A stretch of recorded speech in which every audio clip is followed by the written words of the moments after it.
बंदी छोड़ सतगुरु रामपाल जी परमेश्वर जी की जय हो। परमपिता परमात्मा सारी सृष्टि के रचनहार, कुल मालिक, असंख्य ब्रह्मांडों के स्वामी, जगत गुरु, तीनों लोकों में प्रवेश करके सबका धारण पोषण करने वाले, राजाधिराज, आत्माधार, नाथों के नाथ, देवों के देव, महादेव, सर्वेश्वर, महेश्वर, मृत्युंजय, अजरो अमर, आदि अनादि, सनातनी प्रभु, जगत पिता जगदीश्वर, श्री श्री 1008 की उपाधि के वास्तविक अधिकारी, अकाल मूर्त, शब्द स्वरूपी राम, वासुदेव, सर्वगतम ब्रह्म, परम पूज्य, प्रथम पूज्य, परम संत, परम पुरुष, परम धनी, परम दयालु, सत्य कबीर, हक्का कबीर, अल्लाहु कबीर, अल्लाहु अकबर, बाखबर, अल्लाह ताला, जगत के तारणहार, जगत के मुक्तिदाता, जगत के जगन्नाथ, हारे के सहारे, हिंदुओं के राम, मुसलमानों के अल्लाह, सिखों के वाहिगुरु, ईसाइयों के मसीह, दया के सागर दयानिधि,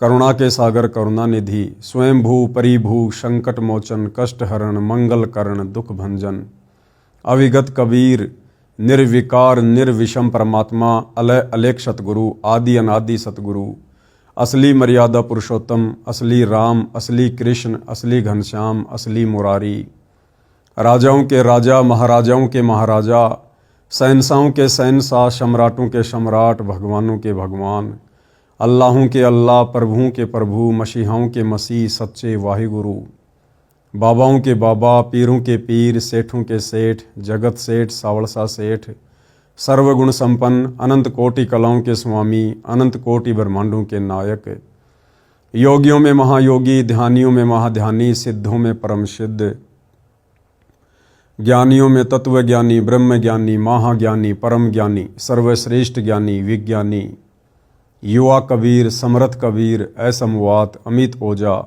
सच्चे रहनुमा, करीम अल्लाह, सुभान अल्लाह, दुनिया के अंतिम पैगंबर, 8 सितंबर 1951 से गांव धनाना, जिला सोनीपत, हरियाणा, भारतवर्ष की पावन भूमि पे प्रकट रियल कल की भगवान श्री नारायण साकार हरि, श्री बाबा साहेब, नूर अनंत परमात्मा, सच्चे दरवेश, सच्चे बाखबर, संत शिरोमणि सतगुरु रामपाल जी परमेश्वर जी के चरण कमल में साध संगति से जुड़े हुए देश विदेश से आप और हम सभी सत्सेवक भाई बहनों का अनंत कोटि दंडवत प्रणाम। भाई और बहनों, कुछ ही दिन पहले हरियाणा के झज्जर के गिरावड़ में संत रामपाल जी के परिवार के द्वारा उनके मान सम्मान में एक कार्यक्रम का आयोजन किया जाता है। उस कार्यक्रम में बादली के विधायक कुलदीप जी को भी निमंत्रण पत्र दिया जाता है। कुलदीप जी उस कार्यक्रम में आए, उन्होंने अपने विचार व्यक्त किए। उसके कुछ ही समय बाद उत्तर प्रदेश के कानपुर शहर का रहने वाला एक व्यक्ति रामचंद्र यादव विधायक कुलदीप जी को अभद्र तरीके से गालियां देता है, उन्हें जान से मारने की धमकी भी देता है। विधायक कुलदीप जी ने इस मामले को संज्ञान में लिया, उन्होंने कानूनी कार्यवाही की और रामचंद्र यादव जी को उनके घर से अरेस्ट कर लिया जाता है। उसके बाद उन्हें जेल भेज दिया जाता है। पूरा मामला क्या है और हम जितने भी सतगुरु रामपाल जी के भगत हैं, हमें इस पूरे मामले से क्या शिक्षा मिल सकती है, हम उसके ऊपर विचार करेंगे। पहले आपको छोटी सी मीडिया की न्यूज़ दिखाता हूं, क्या कुछ हुआ है, देखिएगा।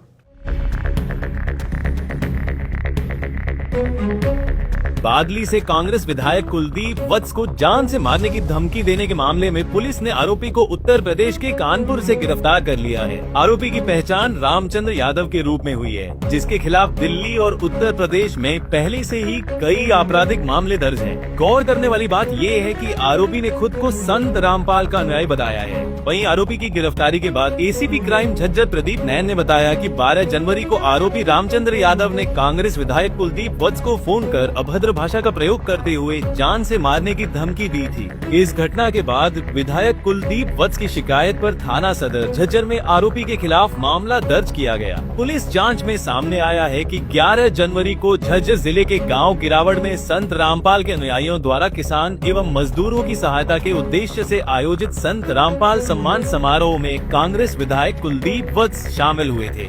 1/2026 को जो बादली एमएलए हैं कुलदीप जी, उनको एक कॉल आई थी। रामचंद्र यादव है जो कानपुर का रहने वाला है, उसने धमकी दी थी और कुछ अभद्र भाषा का प्रयोग किया था। इस पर एफआईआर दर्ज कर गए ने और कानपुर रामचंद्र यादव नाम का व्यक्ति को हमने कल गिरफ्तार कर लिया है और जिसको आज पेश अदालत किया जाएगा। पूछताछ में अभी ये बताया कि इसके खिलाफ में पहले भी 2 एफआईआर दर्ज है, उत्तर प्रदेश और दिल्ली में अभी भी विचाराधीन है। और ये रामपाल बाबा है जो महाराज है, उसके संगठन का कार्य करता है। तो इस बिना पर ये पहले भी ऐसी अभद्र भाषा का प्रयोग किया है इसने और इसके खिलाफ पहले भी जेल में रहा है। तो कल इसको गिरफ्तार करके ने आज पेश अदालत किया। तो भाई और बहनों, आपने वीडियो देखा। वीडियो देखकर माजरा क्या है आप जी की समझ में आ गया होगा। रामचंद्र यादव भी सतगुरु रामपाल जी का शिष्य है, उनका भगत है। भाई और बहनों, सन 2014 बरवाला कांड के बाद से संत रामपाल जी के भक्तों की ये अग्नि परीक्षा का समय है और परीक्षा हमेशा अपने गुरुदेव के ज्ञान आधार से दी जाती है, उनके पद चिन्हों पर चलते हुए दी जाती है। ये भक्ति मार्ग सतगुरु रामपाल जी का आने वाले युग परिवर्तन के समय के बाद यानी 2028 के बाद पूरे विश्व में फैलेगा। उसके बाद हजारों वर्षों तक धरती पर यदि किसी की पूजा होगी, किसी की भक्ति होगी, यदि किसी का भक्ति मार्ग चलेगा तो केवल सतगुरु रामपाल जी का यानी यथार्थ 13वां कबीर पंथ ही चलेगा। अब भाई और बहनों, 1000 वर्ष तक यदि सतगुरु रामपाल जी की गैर हाजिरी में उनका यथार्थ 13वां कबीर पंथ चलेगा, भक्ति मार्ग चलेगा, तो उसके लिए कुछ आधार होगा और आधार होगा ज्ञान, संत रामपाल जी के सत्संग, उनके विचार, उनके प्रवचन। तो भाई और बहनों, वर्तमान में साध संगति के माध्यम से जो वीडियो बन रहे हैं, सतगुरु रामपाल जी के तत्व ज्ञान युक्त सत्संगों के साथ साथ ये साध संगति के वीडियो भी आने वाले हजारों वर्षों तक भगत समाज को मर्यादाओं में रखने का कार्य करेंगे। तो भाई और बहनों, आप और हमने इस पूरे घटनाक्रम से शिक्षा लेकर बहुत ही सोच समझकर इस भक्ति मार्ग पर एक एक कदम फूंक फूंक के रखना है। हमसे जरा सी चूक ना हो जाए। यदि हम मर्यादाओं में जरा भी चूक करेंगे, गुरुदेव भगवान के ज्ञान के विपरीत यदि हम जरा भी इस भक्ति मार्ग पर कदम रखेंगे तो भाई और बहनों, हम भक्ति मार्ग पर सफल नहीं हो सकते। क्या क्या वो कमजोरियां हैं जिन कमजोरियों को करने के चलते हम भक्ति मार्ग पर धोखा खा सकते हैं? क्या क्या वो बातें हैं जिनका यदि हमने विशेष तौर पर ध्यान नहीं रखा तो गुरुदेव भगवान की मर्यादाएं टूटेंगी और मर्यादा टूटेगी तो हम भक्ति मार्ग पर कभी भी सफल नहीं हो सकते। तो वीडियो आप जी ने देख लिया है। दास आपको अब आगे अखबार की न्यूज भी दिखाएगा। विधायक को बम से उड़ाने की धमकी देने वाला रामचंद्र 10 दिन बाद काबू। सीआईए ने कानपुर से किया गिरफ्तार, जेल भेजा। ये रामचंद्र यादव जी हैं जो कि सतगुरु रामपाल जी के शिष्य हैं और इन्हें इनके घर से यानी कानपुर से पुलिस के द्वारा गिरफ्तार करके जेल भेज दिया गया है। भास्कर न्यूज झज्जर, बादली से कांग्रेस विधायक कुलदीप वत्स को फोन पर बम से उड़ाने की धमकी देने वाले कानपुर निवासी रामचंद्र यादव को झज्जर सीआईए ने 10 दिन के बाद पकड़ लिया है। मंगलवार को उसे अदालत में पेश किया गया, जहां उसे न्यायिक हिरासत में भेज दिया गया है। एसीपी क्राइम प्रदीप नैन और सीआईए प्रभारी राजेश कुमार ने बताया कि बादली विधायक कुलदीप वत्स ने रामचंद्र यादव के खिलाफ 12 जनवरी को एफआईआर दर्ज कराई थी, जिसमें उन्हें अभद्र भाषा का प्रयोग कर जान से मारने की धमकी दी गई थी। भाई और बहनों, सतगुरु रामपाल जी परमेश्वर अपने अमृत वचनों में अपनी वाणी में कहते हैं कि गाली ही से उपजय कलह कष्ट और मीच हार चले सो साधु है, लागी मरे सो नीच। गाली ही से उपजे, एक छोटी सी गाली देने से क्या क्या उत्पन्न हो जाता है? गाली ही से उपजे कलह, कष्ट और मीच, आपस में लड़ाई झगड़ा हो जाता है, बात मार पिटाई तक पहुंच जाती है, बहुत ज्यादा कष्ट उठाना पड़ सकता है। और मीच यानी एक छोटी सी गाली मृत्यु तक भी पहुंच जाती है, पहुंच सकती है। यह सतगुरु रामपाल जी कबीर परमेश्वर जी के अमृत वचन है। हमने परमेश्वर की प्रत्येक वाणी को अपने जीवन में लागू करना है, धारण करना है। रामचंद्र यादव जो कि कानपुर से हैं, सतगुरु रामपाल जी के भगत हैं। सन 2014 में उन्होंने सतलोक आश्रम बरवाला से नाम दीक्षा ली। 2014 बरवाला कांड के बाद जैसे जैसे बरवाला कांड के खुलासे होने लगे और जैसे जैसे भगत समाज के सामने इस प्रकार की बातें आने लगी कि सन 2014 बरवाला कांड में संत रामपाल जी का किसी भी प्रकार से कोई रोल नहीं है, उनका कोई हाथ नहीं था। ना ही तो भक्तों को कमांडो बनाने में, ना ही जजों को भड़काने में, ना ही जजों के खिलाफ पुस्तकें लिखने में।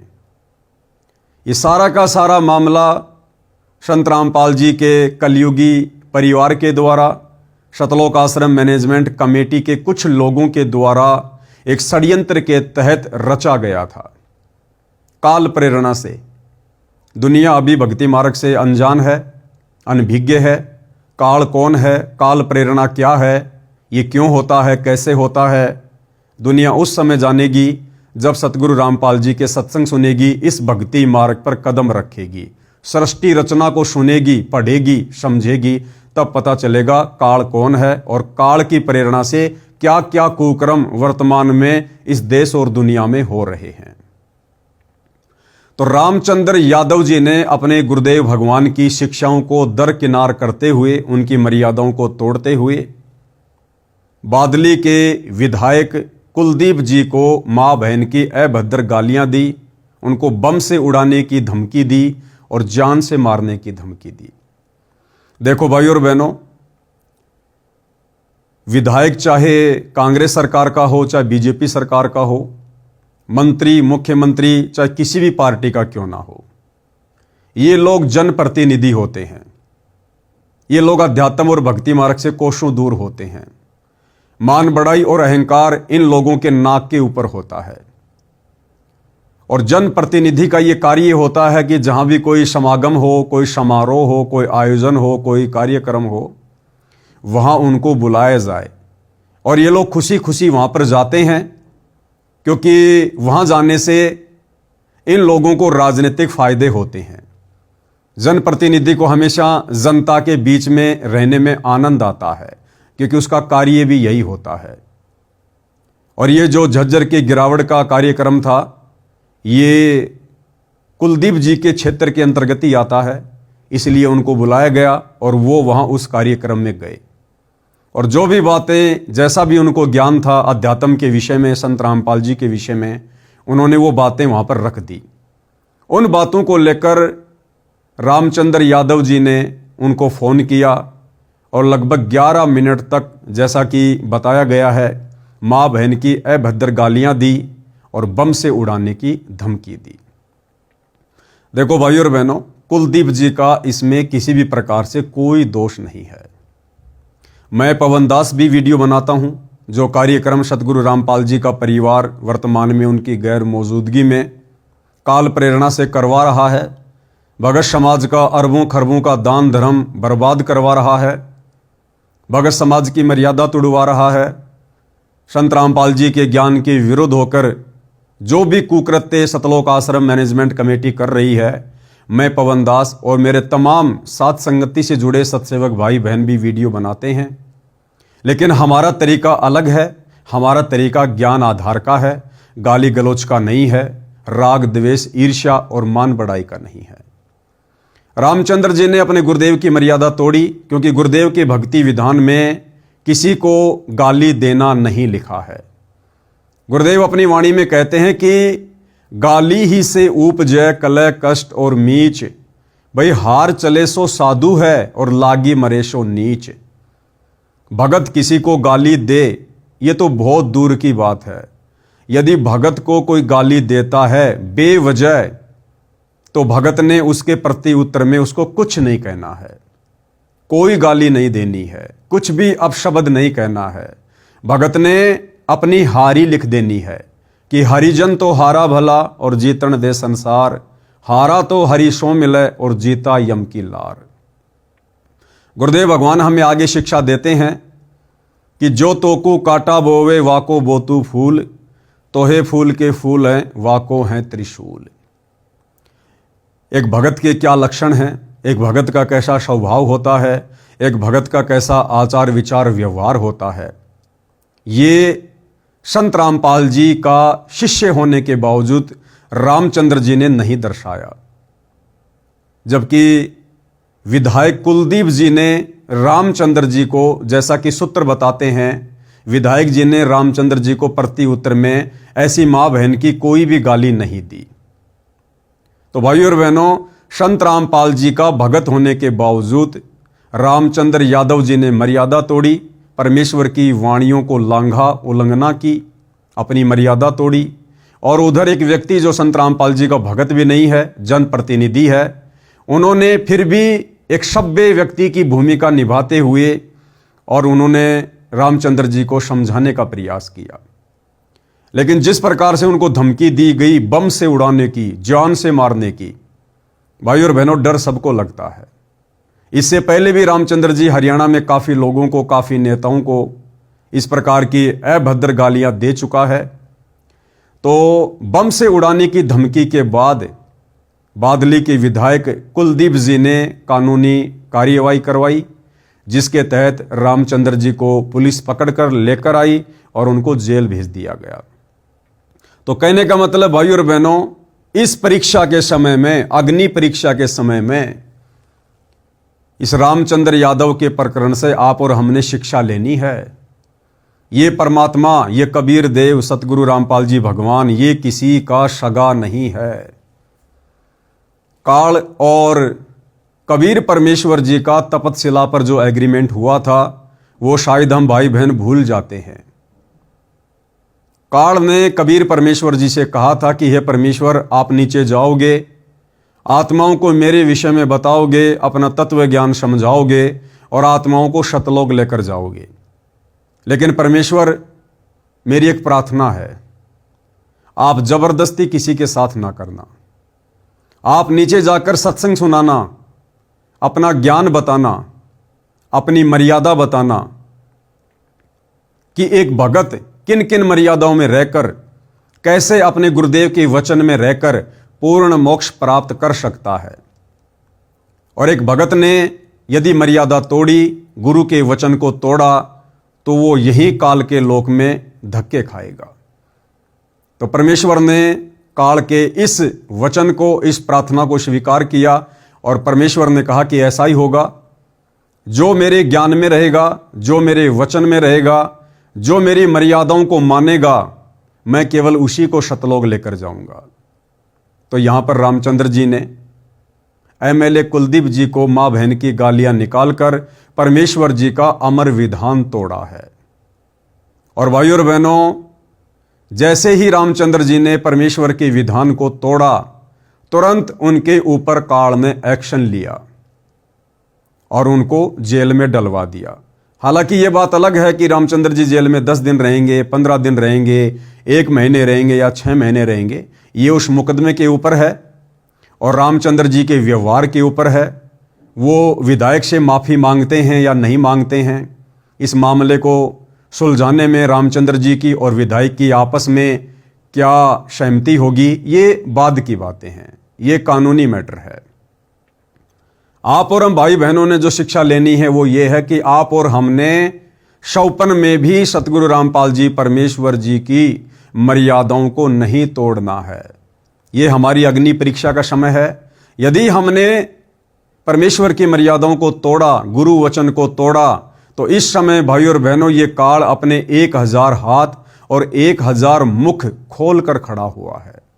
काल कसाई तक तक मारे, पग पग पे यो बाणा। आप और हमने ज्ञान आधार के साथ साथ बुद्धि विवेक से भी काम लेना है। भक्ति मार्ग में संत रामपाल जी के सुयोग्य भगत होने के साथ साथ हम एक अच्छे सामाजिक व्यक्ति भी हैं।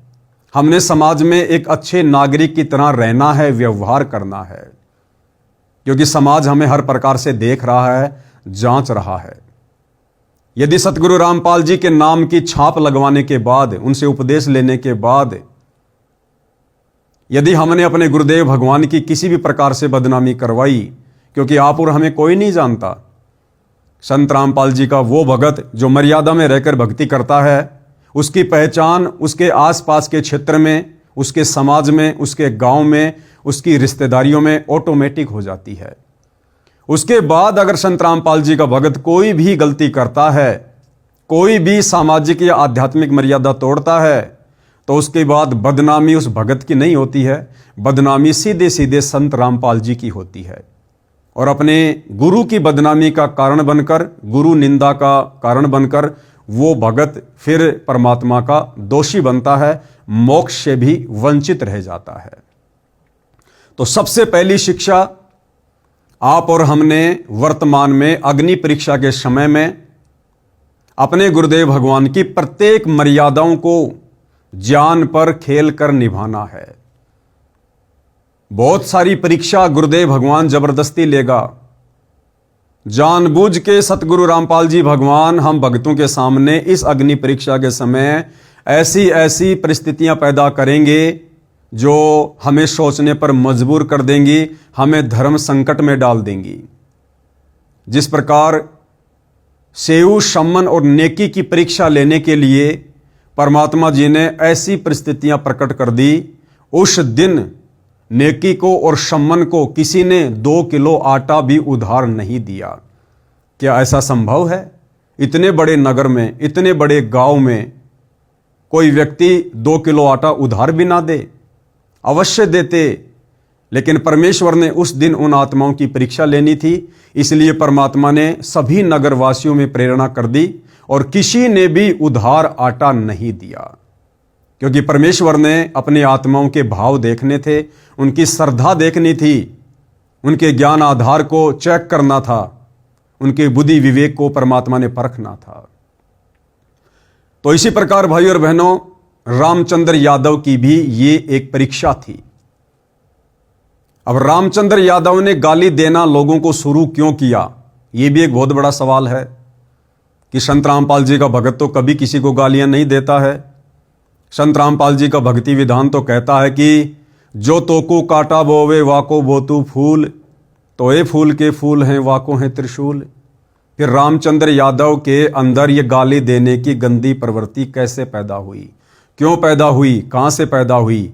इसका मतलब मर्यादा बहुत पहले से टूटी हुई है। और सबसे बड़ी मर्यादा क्या टूटी हुई है?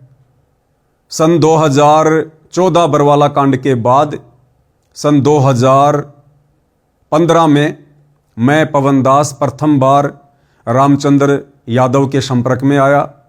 रामचंद्र यादव सात संगति से जुड़ा। दास ने रामचंद्र यादव को बरवाला कांड के विषय में बताया, समझाया, जितना मुझे उस समय याद था। रामचंद्र यादव को भी लगा कि वास्तव में संत रामपाल जी का परिवार, सतलोक आश्रम कमेटी संत रामपाल जी के साथ बहुत बुरा कर रही है, उन्हें एक आम व्यक्ति की तरह ट्रीट कर रही है, अपने गुरु को मानुष मानकर उनके साथ इस प्रकार से व्यवहार कर रही है, जैसा कि उन्होंने बरवाला कांड में किया और बरवाला कांड के बाद उन्होंने भगत समाज से मर्यादा तुड़वा कर किया। तो रामचंद्र यादव को भी लगा कि मुझे भी सात संगति से जुड़कर बरवाला कांड की सच्चाई को भगत समाज में और जन जन तक पहुंचाना चाहिए। तो सन 2015 में रामचंद्र यादव सात संगति से जुड़ता है और 2020 तक रामचंद्र यादव सात संगति से जुड़ा रहता है। अपनी बहुत ही अच्छी और अहम भूमिका वो सात संगति में निभाता है। लेकिन 2020 में जब मैंने मेरठ में एक छोटा सा वीडियो बनाया था कोरोना को लेकर, उसके बाद रामचंद्र यादव सात संगति से दूर हो जाता है, सात संगति से हट जाता है, अपने खुद की सोच के चलते, अपने खुद के विचारों के चलते। और उसके बाद से वो लगातार साध संगति का जो साध संगति सतगुरु रामपाल जी परमेश्वर जी का यथार्थ भक्ति मार्ग है, उनका 13वां कबीर पंथ है। यानी साध संगति से जुड़कर ही आप एक नेक, योग्य, सुयोग्य और शतलोक के लिए अधिकारी भगत बन सकते हैं।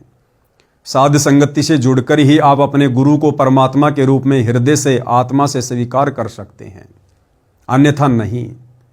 तो रामचंद्र यादव ने फिर उस साध संगति का और साध संगति से जुड़ी हुई आत्माओं का विरोध करना शुरू कर दिया। अब भाई और बहनों, यदि कोई परमेश्वर की सत भक्ति मर्यादा में रहकर करने वाली आत्माओं का विरोध करेगा, कोई परमेश्वर रामपाल जी के यथार्थ पंथ का विरोध करेगा, उसी दिन से उस आत्मा के कर्म बिगड़ने शुरू हो जाते हैं, वो चाहे भगत हो या चाहे जगत का कोई व्यक्ति हो। तो धीरे धीरे रामचंद्र जी के कर्म बिगड़ने शुरू हुए। साध संगति से दूर होने के कारण रामचंद्र जी मर्यादाओं में रहकर भक्ति भी नहीं करते थे और वो अपने गुरु को परमात्मा के रूप में नहीं मानते थे और ना ही वर्तमान में मानते हैं, क्योंकि रामचंद्र जी की हालत भी सतलोक आश्रम कमेटी से जुड़े लाखों भक्तों की तरह से है। जिस प्रकार सतलोक आश्रमों से जुड़े भगत जुबान से तो कहते हैं कि संत रामपाल जी परमात्मा है, भगवान है, परमेश्वर हैं, लेकिन हृदय से नहीं मानते हैं कि संत रामपाल जी ही पूर्ण ब्रह्म परमात्मा है। क्योंकि संत रामपाल जी के अलावा इन सतलोक आश्रमों में और सतलोक आश्रमों से जुड़े लाखों भक्तों के घरों में संत रामपाल जी के अलावा कबीर जी की समझे जाने वाली एक दाढ़ी मूछ वाली बेजुबान मुर्दा फोटो भी मिलेगी। और जून के महीने में ये सभी लोग उस दाढ़ी मूछ वाली कबीर जी की बेजुबान फोटो को कबीर परमात्मा मानकर, भगवान मानकर, परमेश्वर मानकर उसका प्रकट दिवस मनाते हैं। तो ना ही तो सतलोक आश्रम कमेटी से जुड़े लोग संत रामपाल जी को ज्ञान आधार से, हृदय से परमात्मा मानते हैं और ना ही रामचंद्र यादव जी मानते हैं। तो भाई और बहनों, काल का दाव तो लगना ही लगना था। मैं ये नहीं कह रहा कि रामचंद्र यादव आजीवन जेल में रहेगा या आगे कभी जेल में नहीं जा सकता, या मैं पवन दास जो पहले जेल में जाकर आ चुका हूं, मेरे ऊपर सतलोक आश्रम वालों ने 4-4 मुकदमे लगा रखे हैं, या आगे मैं जेल में नहीं जाऊंगा या मेरे ऊपर मुकदमे नहीं लगेंगे। भाई और बहनों, जेल में जाना, अपने ऊपर मुकदमे लगवाना, इसके बहुत सारे रीजन होते हैं। यदि आप वास्तव में सत्य भक्ति मार्ग पर हैं, मर्यादाओं में हैं, संघर्ष कर रहे हैं और आपका संघर्ष करने का प्रयोजन यदि सही है, सही दिशा में है, तो चाहे आपको 50 बार जेल क्यों ना हो, परमेश्वर की इस सच्चाई को, जिस सच्चाई को परमेश्वर रामपाल जी का परिवार 2014 बरवाला कांड के बाद से दबाने में लगा हुआ है, पाखंड और अज्ञान फैला रहा है, इनके विरुद्ध संगत को जगाते हुए, सेवा करते हुए, संघर्ष करते हुए यदि हम सत्सेवक भाई बहन 100 बार भी जेल जाते हैं तो हमारा जेल में जाना सार्थक होता है। लेकिन रामचंद्र जी जिस प्रकरण में वर्तमान में जेल में गए हैं, वो किसी सेवा के चलते नहीं गए, वो किसी संघर्ष के चलते नहीं गए हैं। रामचंद्र यादव जी ने परमेश्वर रामपाल जी की मर्यादा तोड़ी है। मर्यादा तोड़ने के चलते काल का अटैक हुआ है और उनको जेल में डाला गया है। तो भाई और बहनों, सबसे पहली शिक्षा आप और हम भगत भाई बहनों ने 100पन में भी जो जो नियम और मर्यादा गुरुदेव भगवान ने हमें प्रथम नाम दीक्षा के समय दी है, शतनाम के समय दी है, या सत्संगों में हमें जिन जिन बातों के ऊपर दृढ़ता के साथ अमल करने के लिए प्रतिबद्ध किया है, हमें आदेश दिया है, निर्देश दिया है, आप और हमने दृढ़ता से उन तमाम सतगुरु के वचनों का, आदेशों का पालन करना है, क्योंकि हम वर्तमान में अग्नि परीक्षा के दौर से गुजर रहे हैं। द्वापर के अंत में जो महाभारत हुआ था, उसके बाद जो सबसे बड़ा महाभारत वर्तमान में धरती पर हो रहा है, तो संत रामपाल जी के पंथ में हो रहा है, उनके भक्ति मार्ग में हो रहा है। दुनिया को ये बातें 2028 के बाद पता लगना शुरू होंगी। संत रामपाल जी के पंथ में 2 पार्ट बन चुके हैं, यानी संत रामपाल जी की संगत 2 भागों में विभाजित हो चुकी है। एक भाग उनका परिवार हैंडल करता है, जिसे सतलोक आश्रम कमेटी के नाम से जाना जाता है। दूसरा पार्ट आप और हम सभी साध संगति से जुड़े हुए सत्सेवक भाई बहन हैं, जो अपने गुरुदेव भगवान की गैर हाजिरी में उनके सत्संगों को आधार बनाकर, अपने गुरु को ही परमात्मा कबीर जी मानकर और नेक नीति ईमानदारी से अपना काम करते हुए, संघर्ष करते हुए, मर्यादाओं में रहते हुए अपनी भक्ति को कर रहे हैं। तो कुलदीप वत्स जो कि बादली से विधायक हैं, इस प्रकरण में उनका किसी भी प्रकार से कोई दोष नहीं है। वो एक जनप्रतिनिधि है और जहां उनको बुलाया जाएगा किसी भी कार्यक्रम में और जैसा वे उचित समझेंगे वो वहां जाएंगे, वो अपने कुछ भी विचार व्यक्त करेंगे। भाई और बहनों, ये कर्म प्रधान क्षेत्र है। कर्म चाहे भगत करे, चाहे विधायक करे, चाहे देश का प्रधानमंत्री करे, समय आने पर वो व्यक्ति अपने कर्म का भोग भोगता है। हम सतगुरु रामपाल जी के भगत होने के नाते यदि कोई व्यक्ति कुछ अपशब्दों का प्रयोग करता है, गलत भाषा का प्रयोग करता है, ज्ञान विरुद्ध बातें रखता है, तो हम केवल उनको समझा सकते हैं एक सभ्य भाषा में। एक संदेशा हम उस तक पहुंचा सकते हैं कि विधायक जी, आप जी ने उस कार्यक्रम में जिस प्रकार की बातें की हैं वो बातें आप जी को शोभा नहीं देती हैं, वो बातें संत रामपाल जी के पंथ और उनके मार्ग, उनके भक्ति विधान के विपरीत हैं, आपको ऐसा कहना शोभा नहीं देता है। इस प्रकार से हम किसी को बता सकते हैं, समझा सकते हैं, लेकिन माँ बहन की गालियां देना, सीधे सीधे किसी को बम से उड़ाने की धमकी देना, जान से मारने की धमकी देना, ये परमेश्वर रामपाल जी के सत भक्ति मार्ग में दूर दूर तक नहीं है। और ना ही सतगुरु रामपाल जी कभी अपने भक्तों को इस प्रकार की घटिया शिक्षा देते हैं। तो सबसे पहली शिक्षा, आप और हमने शौपन में भूल कर भी अपने गुरुदेव की मर्यादाओं को नहीं तोड़ना है। हालांकि रामचंद्र यादव बहुत अच्छा इंसान है, अच्छा भगत है, लेकिन भाई और बहनों, इस भक्ति मार्ग में आपके अंदर लाख अच्छाइयां हैं। यदि आपने जरा भी मर्यादा तोड़ दी, काल सर पर बैठा होता है, उसी समय अटैक करेगा। आपकी 100 अच्छाइयों को एक पल में आपकी एक छोटी सी गलती करने के चलते वो मिट्टी में मिला देगा, धूल में मिला देगा। और गुरुदेव भगवान कहते हैं कि भाई मेरे पंथ में, मेरे मार्ग में आप चाहे कितने अच्छे भगत हैं, कितने बड़े भगत हैं, कितने ही वक्ता भगत हैं, आपको कितना ही ज्ञान समझ में आ गया हो, लेकिन इस मार्ग में यदि आपने जरा सी मर्यादा कर दी, जरा सी त्रुटि कर दी, तो परमेश्वर आपको मोक्ष प्रदान नहीं करेगा, परमेश्वर आपको सतलोक में लेकर नहीं जाएगा। हमने हर प्रकार से, हर मर्यादाओं में रहकर ही भक्ति पर अपने आप को सुचारू रखना है। हमने हर कदम पर अपने गुरुदेव भगवान को प्रसन्न रखना है। गुरुदेव कहते हैं कि जिन बातों से गुरु दुख पावे, उन बातों को दूर भगावे। तो किसी को गाली देने से, किसी के साथ अभद्र बातें करने से, मार पिटाई की बातें करने से सतगुरु रामपाल जी भगवान कभी भी प्रसन्न नहीं होंगे। तो भाई और बहनों, आप और हमने विशेष तौर पर इन बातों का ध्यान रखना है। तो क्या कुछ कहा जा रहा है? बादली से कांग्रेस विधायक कुलदीप को फोन पर बम से उड़ाने की धमकी देने वाले कानपुर निवासी रामचंद्र यादव को झज्जर सीआईए ने 10 दिन के बाद पकड़ लिया है। मंगलवार को उसे अदालत में पेश किया गया, जहां उसे न्यायिक हिरासत में भेज दिया गया है। एसीपी क्राइम प्रदीप नैन और सीआईए प्रभारी राजेश कुमार ने बताया है कि बादली विधायक कुलदीप वत्स ने रामचंद्र यादव के खिलाफ 12 जनवरी को एफआईआर दर्ज कराई थी, जिसमें उन्हें अभद्र भाषा का प्रयोग कर जान से मारने की धमकी दी गई थी। मामला दर्ज होने के बाद पुलिस ने रामचंद्र यादव को ट्रेस आउट किया और आखिरकार 10 दिन बाद वह पकड़ लिया गया है। एसीपी क्राइम प्रदीप नैन ने बताया कि रामचंद्र के खिलाफ यूपी पुलिस में पहले से ही कुछ मामले दर्ज हैं। अब यूपी पुलिस में क्या मामले दर्ज हैं, कैसे मामले दर्ज हैं, किन बातों को लेकर मामले दर्ज हैं, मुझदास को इसकी विशेष जानकारी नहीं है। पुलिस के अनुसार रामचंद्र यादव संत रामपाल का अनुयायी है। ध्यान देना भाई और बहनों, जो दाव काल ने वर्तमान कलयुग की बिचली पीढ़ी में खेलना था, वो दाव काल बखूबी खेल रहा है और नादान मंदबुद्धि भगत मर्यादा तोड़ तोड़ के काल के जाल में फंसते जा रहे हैं, परमात्मा के दोषी बनते जा रहे हैं। और जिन विशेष बातों को लेकर सतगुरु रामपाल जी ने सन 1994 से आप और हमें समझाया है, आप और हम उन बातों पर ध्यान नहीं दे रहे हैं।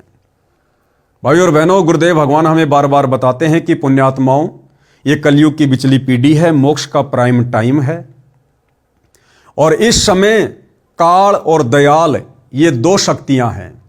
काल कौन है? ये ब्रह्मा विष्णु महेश का पिता है, दुर्गा का पति है, 21 ब्रह्मांड का नकली भगवान है, जिसने आप और हम सभी आत्माओं को यहां पर फंसा के रखा हुआ है। और दयाल कौन है? ये कबीर परमात्मा है, जो वर्तमान में सतगुरु रामपाल जी के नाम से धरती पर प्रकट हैं। काल क्या करेगा? काल पूरी कोशिश करेगा कि हम मर्यादाओं में रहकर भक्ति ना करें, हम किसी भी पॉइंट पर सतगुरु को नाराज कर दें, हम सतगुरु के दिल से नीचे गिर जाएं, नीचे उतर जाएं। क्योंकि परमेश्वर जी की वाणी है, जो काल को भली भांति पता है कि सतगुरु के दिल से उतरे वो शब्द बिहू ना होए, उसको काल घसीट ही राख सके ना कोई। यदि सतगुरु ने किसी बात से नाराज होकर अपने शिष्य को अनदेखा कर दिया, उसके बाद काल उस आत्मा को पकड़ लेता है, फिर उसे युगों युगों तक नहीं छोड़ता है। कभी लक 84 में जाएगा या तरह तरह के कष्ट भोगेगा। तो भाई और बहनों, जितना प्रयास वर्तमान समय में, इस भक्ति युग के समय में आत्माओं को यहीं पर फंसाए रखने के लिए, अपने जाल में बांधे रखने के लिए ये काल कर रहा है, उतना ही प्रयास सतगुरु रामपाल जी, ये दयाल, ये कबीर भगवान हम आत्माओं को अपना सत ज्ञान दे दे के, सत्संग कर करके, तत्व ज्ञान दे दे के, सृष्टि रचना सुना सुना के आप और हमें काल के जाल से बचाने के लाखों तरीके बता रहा है, समाधान बता रहा है। लेकिन हम मंद बुद्धि अपने गुरुदेव की बातों को हल्के में ले लेते हैं और हम हर बार काल को जिता देते हैं। तो यहां पर भी ऐसा ही हुआ भाई और बहनों, जो काल ने करवाना था वो काल ने करवा दिया। काल अपने षड्यंत्र में रामचंद्र यादव को लेकर सफल हुआ। क्या षड्यंत्र? काल चाहता है परम संत की बदनामी। काल चाहता है कि मैं इस परम संत को इतना बदनाम कर दूं, इतना बदनाम करवा दूं कि कोई व्यक्ति उसके सत्संग सुनना पसंद ना करे, उसके विचार सुनना पसंद ना करे, उसके नाम से भी लोगों को नफरत हो जाए, उसके भक्तों से भी लोगों को नफरत हो जाए।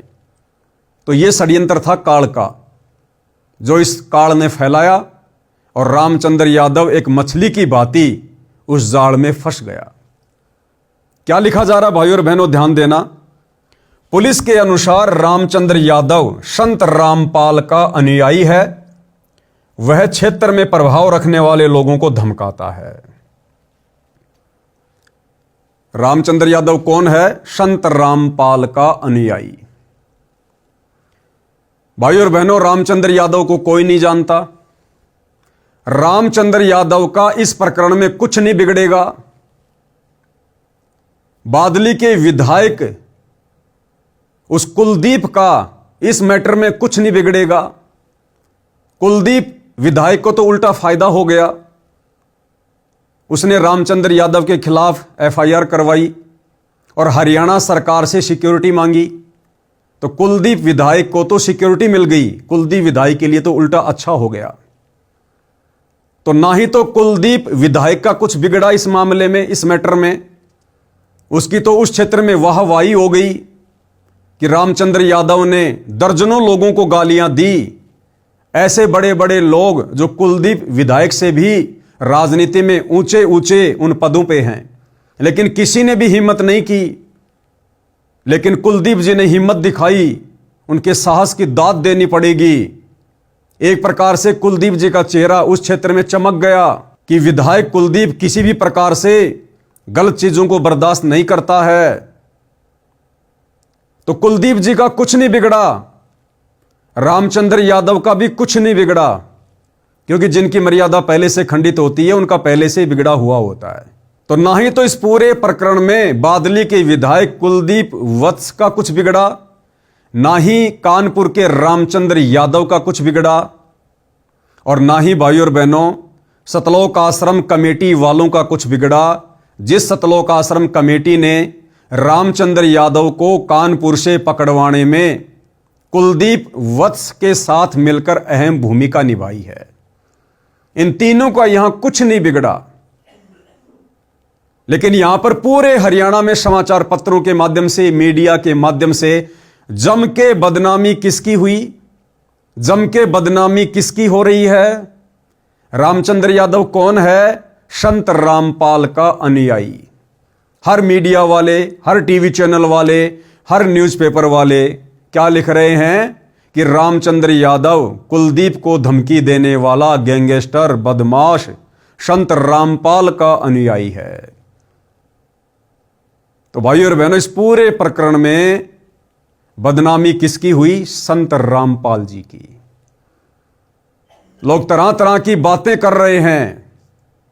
जैसे लोगों ने ये न्यूज पढ़ी, तरह तरह की बातें लोगों के दिमाग में आई, आपस में चर्चा भी शुरू होती है कि देखो भाई, जैसा बाबा रामपाल वैसे ही उसके भगत है।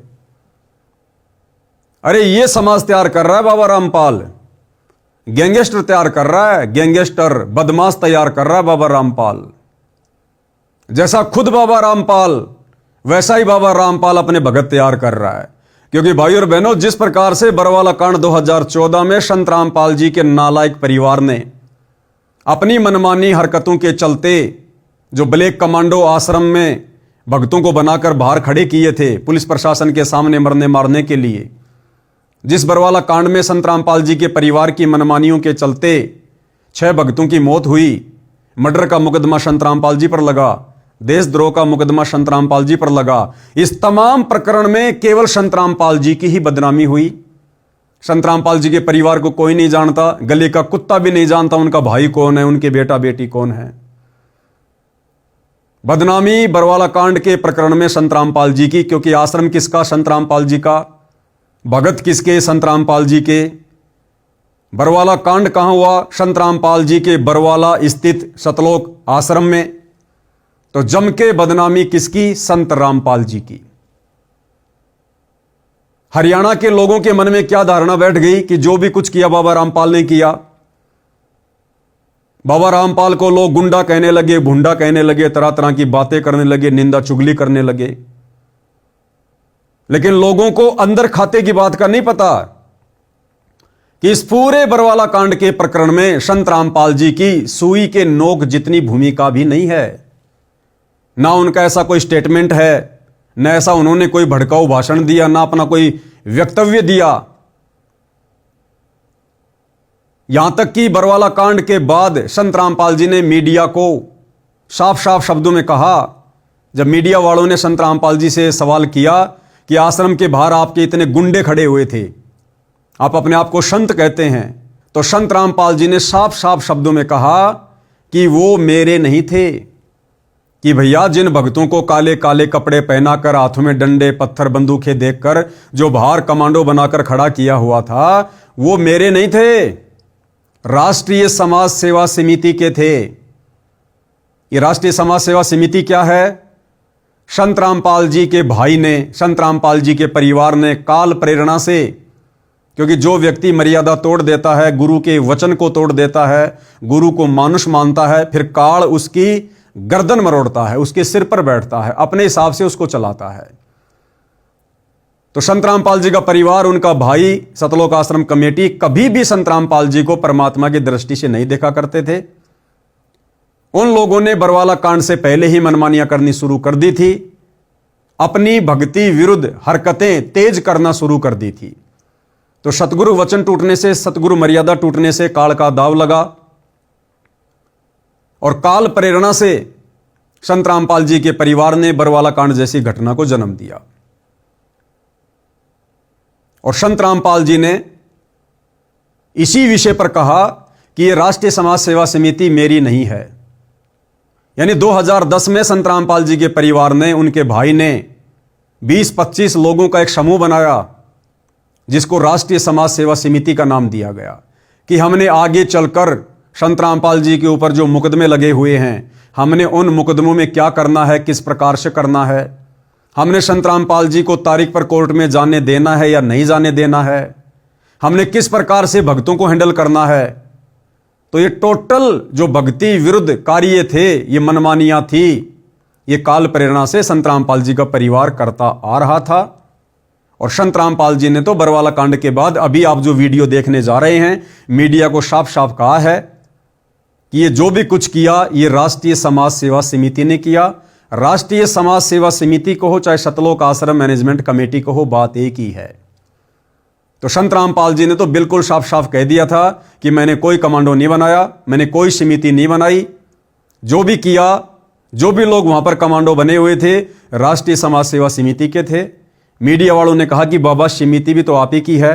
संत रामपाल जी ने बिल्कुल खारिज कर दिया कि नहीं, समिति मेरी नहीं है। एक बार छोटा सा उनका इंटरव्यू देख लीजिए। आपके ऊपर इतने इल्जाम है सर, आपके ऊपर इतने इल्जाम झूठे कैसे हैं आपके ऊपर? आपके गुंडे इतने खड़े थे वहाँ पे, हजारों आदमी हरियाणा पुलिस से। मेरे नीचे राष्ट्रीय समाज सेवा समिति नहीं तो आपकी समिति है। अरे आपकी समिति है बाबा। आप अपने आप को संत कहते हैं, आप संत कहना लायक भी है। आप आपसे भी जवाब दीजिए। आपके वहाँ इतनी फोर्स, इतने गुंडे, इतने आर्मी खड़ी है हरियाणा पुलिस के ऊपर।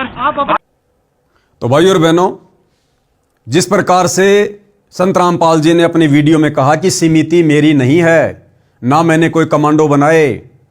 अब यदि समिति संत रामपाल जी की नहीं है तो समिति में जितने भी लोग थे वो भला संत रामपाल जी के कैसे हुए? अर्थात संत रामपाल जी के परिवार ने, मुख्य भक्तों ने बरवाला कांड में अपनी अहम भूमिका अदा की इस घटना को जन्म देने में। और इस पूरे प्रकरण में जम के बदनामी किसकी हुई? संत रामपाल जी की। निर्दोष होते हुए सारे मुकदमे अपने ऊपर लेकर पिछले 11 वर्षों से जेल कौन काट रहे हैं? संत रामपाल जी। ठीक वही कार्य बादली के विधायक कुलदीप जी को गालियां देकर या अन्य लोगों को गालियां देकर रामचंद्र यादव ने किया। यानी काल के कार्य को ही ये लोग आगे बढ़ा रहे हैं। यहां रामचंद्र जी को कोई नहीं जानता। कुछ दिन जेल में रह के आएगा, वापस अपने घर चला जाएगा। दुनिया भूल जाएगी कौन रामचंद्र, क्या मैटर। कुलदीप विधायक, इस मैटर को भी लोग भूल जाएंगे। सतलोक आश्रम मैनेजमेंट कमेटी ने क्या किया, क्या नहीं किया, लोग भूल जाएंगे। लेकिन जम के बदनामी काल ने किसकी करवाई? संत रामपाल जी की। गालियां किसको दिलवाई? संत रामपाल जी को। तो भाई और बहनों, काल जो चाहता था वो कार्य रामचंद्र जी के माध्यम से उसने किया, वर्तमान में सतलोक आश्रम कमेटी के माध्यम से कर रहा है। तो जिस प्रकार से ये सतलोक आश्रम मैनेजमेंट हरियाणा, संत रामपाल जी का परिवार और रामचंद्र जैसे भगत जो मर्यादा तोड़कर कुछ भी अनाप शनाप बोलते हैं, जो काल को मौका दे रहे हैं, आप और हम साथ संगति से जुड़े सत्सेवक भाई बहनों ने इस अग्नि परीक्षा के समय में एक एक कदम फूंक फूंक के रखना है। हमारे किसी भी वक्तव्य से, हमारे किसी भी शब्द से, हमारी किसी भी कार्य प्रणाली से यदि हमारे पूज्य गुरुदेव सतगुरु रामपाल जी, परमेश्वर जी के नाम के ऊपर बदनामी का छींटा लगता है तो आप और हम परमेश्वर के महादोषी बनते हैं। फिर हम उम्मीद ना करें कि इस कलयुग की बिचली पीढ़ी में हमारा मोक्ष हो जाएगा। तो ये बात भाई और बहनों, आप और हमने विशेष तौर पर ध्यान रखनी है। ऐसी गलतियां आप और हमने इन घटनाओं से सबक लेकर, शिक्षा लेकर निकट भविष्य में दोहराने से बचना है। साथ संगति का मतलब यही है कि हर पॉइंट पर हम सजग रहें, सावधान रहें। ये काल कहां कहां और कैसे कैसे, किन किन घटनाओं के माध्यम से भगत की मर्यादा तुड़वाएगा, सतगुरु के दिल से भगत को नीचे गिराएगा, क्या क्या जाल फैलाएगा, क्या क्या सूक्ष्म चाल चलेगा। ये सात संगतियां परमात्मा ने इसीलिए शुरू करवाई है कि हम एक एक पॉइंट पर बहुत गहनता से विचार करें कि दुनिया हमें नहीं जानती, बदनामी हमारे गुरु की होगी। पुलिस के अनुसार रामचंद्र यादव संत रामपाल का अनुयायी है। वह क्षेत्र में प्रभाव रखने वाले लोगों को धमकाता है। आगे क्या लिखा है? बादली विधायक ने भी इस बात को माना था कि संत रामपाल की कमेटी ने उनके बादली हलके में 4 से 5 करोड़ रुपए की राहत क्षेत्र के लोगों को दी थी। तब वे गिरावड़ गांव में 11 जनवरी के हुए संत रामपाल के कार्यक्रम में गए थे। इसी बात से खुन्नस खाकर रामचंद्र ने उन्हें धमकी दी थी। साथ ही प्रदेश के अन्य विधायकों, पूर्व मंत्रियों को, पूर्व विधायक को भी उसने धमकाया था, लेकिन किसी ने भी उसके खिलाफ कोई कदम नहीं उठाया। ये रामचंद्र जी हैं। आगे क्या लिखा है? रामचंद्र पुलिस की गिरफ्त में। रामचंद्र यादव ई रिक्शा चलाकर पाल रहा है परिवार। बादली विधायक को अभद्र भाषा का प्रयोग कर धमकाने वाला रामचंद्र यादव सामान्य परिवार से है, मूल रूप से कानपुर का रहने वाला है। मौजूदा समय में यह कानपुर में ही ई रिक्शा चलाकर अपना परिवार पालता है। इसके 2 बच्चे हैं जो दिल्ली में पढ़ते हैं। भाई और बहनों, शिक्षा लेनी है हमने। शिक्षा, दुनिया का मार्ग और भक्ति मार्ग, इस मार्ग में रात और दिन का अंतर होता है। दुनिया को अपने भविष्य का ज्ञान नहीं है, दुनिया को अध्यात्म का ज्ञान नहीं है, दुनिया को मोक्ष का ज्ञान नहीं है। दुनिया केवल दुनियादारी को ही जानती है, पहचानती है, समझती है कि यदि हमारे पास में पैसा होगा, 4 लोग हमें जानते होंगे, तो समाज में हमारी इज्जत होगी, अच्छे से रहेंगे, खाएंगे, पिएंगे। जिसके पास अच्छा पैसा है, बढ़िया प्रॉपर्टी है, बस वो इंसान समझो उसने अपने जीवन को सफल कर लिया। लेकिन भाई और बहनों, अध्यात्म के अनुसार जिस व्यक्ति के पास में शास्त्र अनुकूल सत भक्ति नहीं है, जिस व्यक्ति ने तत्वदर्शी संत को अपना गुरु धारण नहीं किया है, वो व्यक्ति चाहे देश का प्रधानमंत्री क्यों ना है, वो अपने जीवन को नरक बना रहा है, अपने भविष्य को नरक बना रहा है।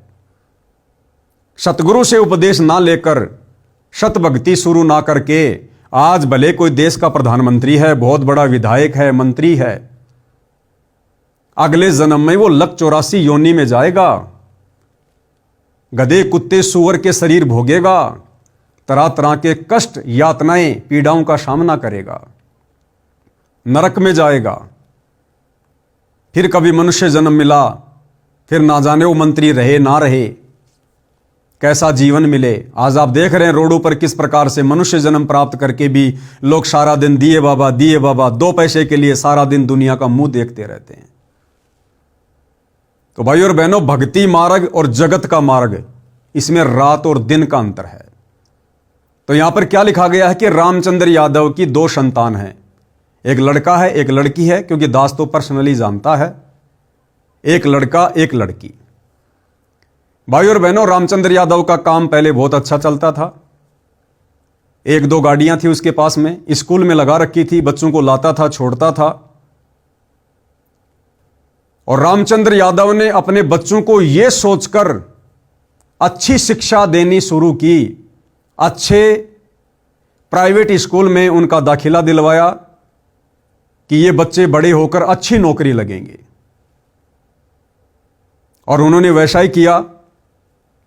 रामचंद्र यादव ने अच्छी स्कूल में बच्चों का एडमिशन करवाया। लेकिन जब मैं रामचंद्र दास के पास कानपुर कभी कभार जाता था, तो मैं ये भी सुना करता था कि बच्चों की फीस का जुगाड़ हो नहीं पा रहा है। रामचंद्र यादव की इनकम कम है, बच्चों की फीस ज्यादा है। तो दास ने उनको एक आध बार सलाह भी दी थी कि भगत जी, हम भक्ति मार्ग में हैं। आज हमें पता चल गया कि हमारा भविष्य किस चीज में है। आज हमें पता चल गया कि हमने करना क्या है। ये पढ़ाई तो हम असंख्यों जन्मों में पढ़ चुके हैं। ये आप और हमारा पहला मनुष्य जन्म नहीं है। हम असंख्यों मनुष्य जन्म प्राप्त कर चुके हैं। किसी जन्म में हम जज भी रह चुके हैं, देश के राजा भी रह चुके हैं, बड़े बड़े मंत्री और प्रधानमंत्री तक की भी हमने पदवियां प्राप्त की हैं। आज कहां है वो शिक्षा? जिस शिक्षा को प्राप्त करके 15-20 वर्ष तक पढ़ाई करके, माता पिता का पैसा खर्च करके, अपना अनमोल समय बर्बाद करके हमने किसी जन्म में जो पढ़ाई पढ़ी और हम बहुत बड़े वकील बन गए, जज बन गए, और उसके बाद जब हमारी मृत्यु हो गई, हमें अगला जन्म मिला, उस जन्म में हमारे को फिर से पढ़ाई पढ़नी पड़ी। अगला जन्म हमारे को गधे का मिला, कुत्ते का मिला, फिर हमें किसने स्कूल में एडमिशन दिलवाया? तो ये जो शिक्षा है, ये तो केवल यहीं तक 2 टाइम की रोजी रोटी का ही साधन है। और ये गारंटी नहीं है कि यदि आप अपने बच्चों को बहुत अच्छा पढ़ाओगे, लिखाओगे, तो आपके बच्चे बहुत बड़ी नौकरी लग जाएंगे। नौकरी लगना भी उनके भाग्य के ऊपर है, उनकी किस्मत के ऊपर है। आज हमारे देश में लगभग 10 करोड़ बच्चे हर साल डिग्रियां लेते हैं। उनमें से मुश्किल से 10 लाख बच्चे नौकरी लगते हैं, मुश्किल से 10 लाख। बाकी लोग क्या करते हैं भाई? तो गुरुदेव भगवान ने हमें सत्संगों में यही बताया, यही समझाया कि बच्चों, नकली शिक्षा को कम करो और जो असली शिक्षा है, जिससे हमारा भविष्य भी सुधरेगा, जिससे हमें मोक्ष भी मिलेगा, हमारा ये लोक भी सुखी रहेगा, हमारा परलोक भी सुखी होगा, वो आध्यात्मिक शिक्षा हमने ज्यादा पढ़नी है। उस आध्यात्मिक शिक्षा को हमने ज्यादा महत्व देना है। सपोज कीजिए भाई और बहनों, आज रामचंद्र यादव अपने बच्चों को पढ़ा रहे हैं। अब बच्चों को भक्ति मार्ग में भगत होने के बावजूद, संत रामपाल जी का तत्व ज्ञान प्राप्त होने के बावजूद, यदि रामचंद्र यादव अपने बच्चों को नौकरी के लिए पढ़ा रहा है, अब कानपुर से बच्चों को स्पेशल दिल्ली में पढ़ाना मकसद जाहिर है नौकरी का, तो भाई और बहनों, ये हमारे ज्ञान की कमी है। हमने अभी भक्ति मार्ग को समझा नहीं है। विचार करो, रामचंद्र यादव अपने बच्चे को दिल्ली में पढ़ा रहा है, साल का कई लाखों रुपया अपने दोनों बच्चों के ऊपर लगा रहा है। सोचिए भाई और बहनों, रामचंद्र यादव का बच्चा या मेरा बच्चा एज ए एग्जाम्पल दास दे रहा है। सोचिए रामचंद्र यादव का बच्चा कल को पढ़ लिख के और बहुत बड़ा कोई अधिकारी बन गया। अधिकारी बनने के 2 महीने बाद किसी बस दुर्घटना में या अन्य किसी कारण से, किसी बीमारी से, हार्ट अटैक से यदि रामचंद्र यादव के बच्चे की मृत्यु हो जाती है, तो विचार करो भाई और बहनों, क्या फायदा दिया उस शिक्षा ने, क्या फायदा दिया उस पढ़ाई लिखाई ने, क्या फायदा दिया उस नौकरी ने आपको, जिसके भविष्य के विषय में पता नहीं। क्या वो नौकरी, क्या वो पढ़ाई आपके बच्चे के जीवन को बचा सकती थी? क्या बच्चे के जीवन को बचाया? नहीं।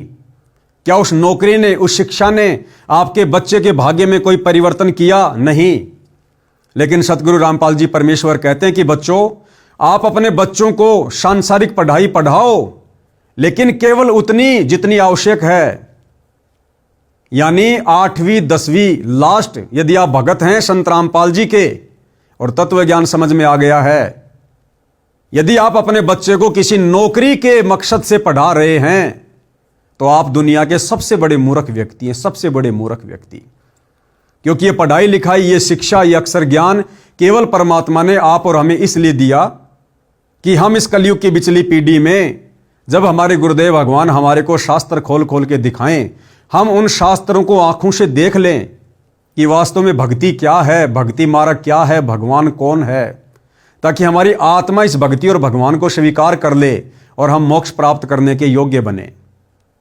ये शिक्षा परमात्मा ने हमें नौकरी के लिए नहीं दी थी। नौकरी तो केवल एक लड्डू था जो परमात्मा ने फेंका था, क्योंकि बिना सवारत के इस गंदे लोक में कोई भी अपने बच्चों को नहीं पढ़ाता है। अगर ये नौकरी रूपी लड्डू शिक्षा के बदले में परमात्मा समाज में ना फेंकता, आज कोई भी व्यक्ति अपने बच्चों को नहीं पढ़ाता।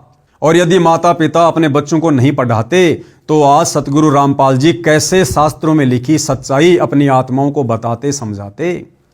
तो नौकरी केवल एक लड्डू के रूप में परमात्मा ने समाज में फेंका, ताकि नौकरी के चक्कर में, नौकरी के लालच में ये माता पिता अपने बच्चों को पढ़ा दें, शिक्षित उनको करवा दें, और ये शिक्षा फिर सतगुरु रामपाल जी के काम आ जाए। और आप और हमने क्या किया भाई और बहनों, केवल नौकरी को माध्यम बनाकर ही बच्चों को पढ़ाना शुरू कर दिया। और दुनिया भर के सब्जेक्ट जो हमारे किसी मतलब के नहीं, बीरबल, अकबर, बाबर, हुमायूं, पानीपत की लड़ाई, फलानी लड़ाई, हमारे किसी मतलब की नहीं। आज वो टॉपिक हमारे किसी काम नहीं आ रहे हो। तो कहने का मतलब भाई और बहनों, यदि हम भगत हैं संत रामपाल जी के, तत्व ज्ञान समझ में आ रहा है, तो हमने अपने बच्चों को 8वीं 10वीं से ज्यादा नहीं पढ़ाना है।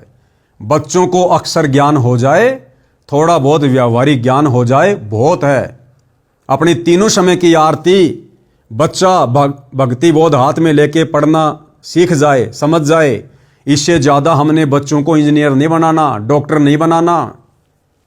हमारा मूल टारगेट क्या है, मूल मकसद क्या है? सतगुरु के ज्ञान को अच्छे से समझकर, मर्यादाओं में रहकर भक्ति करके इस गंदे लोक से बाहर निकलना। हमारा मकसद डॉक्टर बनना, इंजीनियर बनना नहीं है, बड़ी बड़ी कोठी बनाकर अपनी प्रभुता दिखाना नहीं है। गुरुदेव भगवान ने बताया कि ये काम वो करेंगे जो भक्ति नहीं करेंगे। जिसने डॉक्टर बनना है, इंजीनियर बनना है, अधिकारी बनना है, देश चलाना है, ये वो लोग करेंगे जो लोग भक्ति नहीं करेंगे।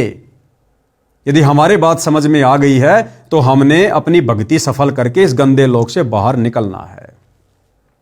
तो सतगुरु रामपाल जी भगवान ने हमें बताया कि बच्चों को केवल सामान्य शिक्षा दो। नौकरी के मकसद से भगत ने बच्चे को पढ़ाना ही नहीं चाहिए। जगत की सोच और भगत की सोच, इसमें 36 का आंकड़ा होता है, 36 का आंकड़ा। यदि कोई आम जगत का सामान्य व्यक्ति जो संत रामपाल जी के भक्ति विधान से, सत्संगों से अपरिचित है, यदि ये वीडियो देख रहा होगा तो वो यही सोचेगा कि पवनदास तो बड़ा मूर्ख किस्म का प्राणी है, शिक्षा के विरोध में है, नौकरी के विरोध में है। भैया हम शिक्षा के विरोध में नहीं है। संत रामपाल जी का भक्ति मार्ग और आप जैसे जगत वाले भाई बहनों की सोच, इसमें 36 का आंकड़ा है, 36 का आंकड़ा। जब तक आप संत रामपाल जी के सत्संग नहीं सुनोगे, भक्ति मार्ग से परिचित नहीं होगे, आप नहीं समझ पाओगे ये क्या खेल है, ये क्या मैटर है। हमने तो इस गंदे लोक से बाहर निकलना है। हम ठोकर मारते हैं प्रधानमंत्री की पोस्ट को, हम ठोकर मारते हैं डॉक्टर इंजीनियर की पोस्ट को।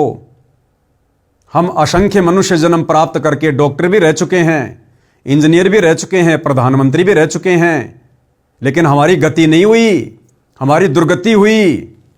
क्योंकि परमात्मा की वाणी है, एक हरि की भक्ति बिन राजा गधा होए, माटी लदे कुमार की घास न डाले कोई। इस पृथ्वी का राजा तो छोड़िए, देवताओं का राजा इंद्र भी मरने के बाद में सीधा गधी की योनि में जाता, गधी की योनि में। तो क्या काम आई वो इंद्र की पदवी, वो राजा की पदवी, वो बड़ी बड़ी डिग्रियां हमारे। तो भाई और बहनों, आप और हमने इस पचड़े में बिल्कुल नहीं पढ़ना है।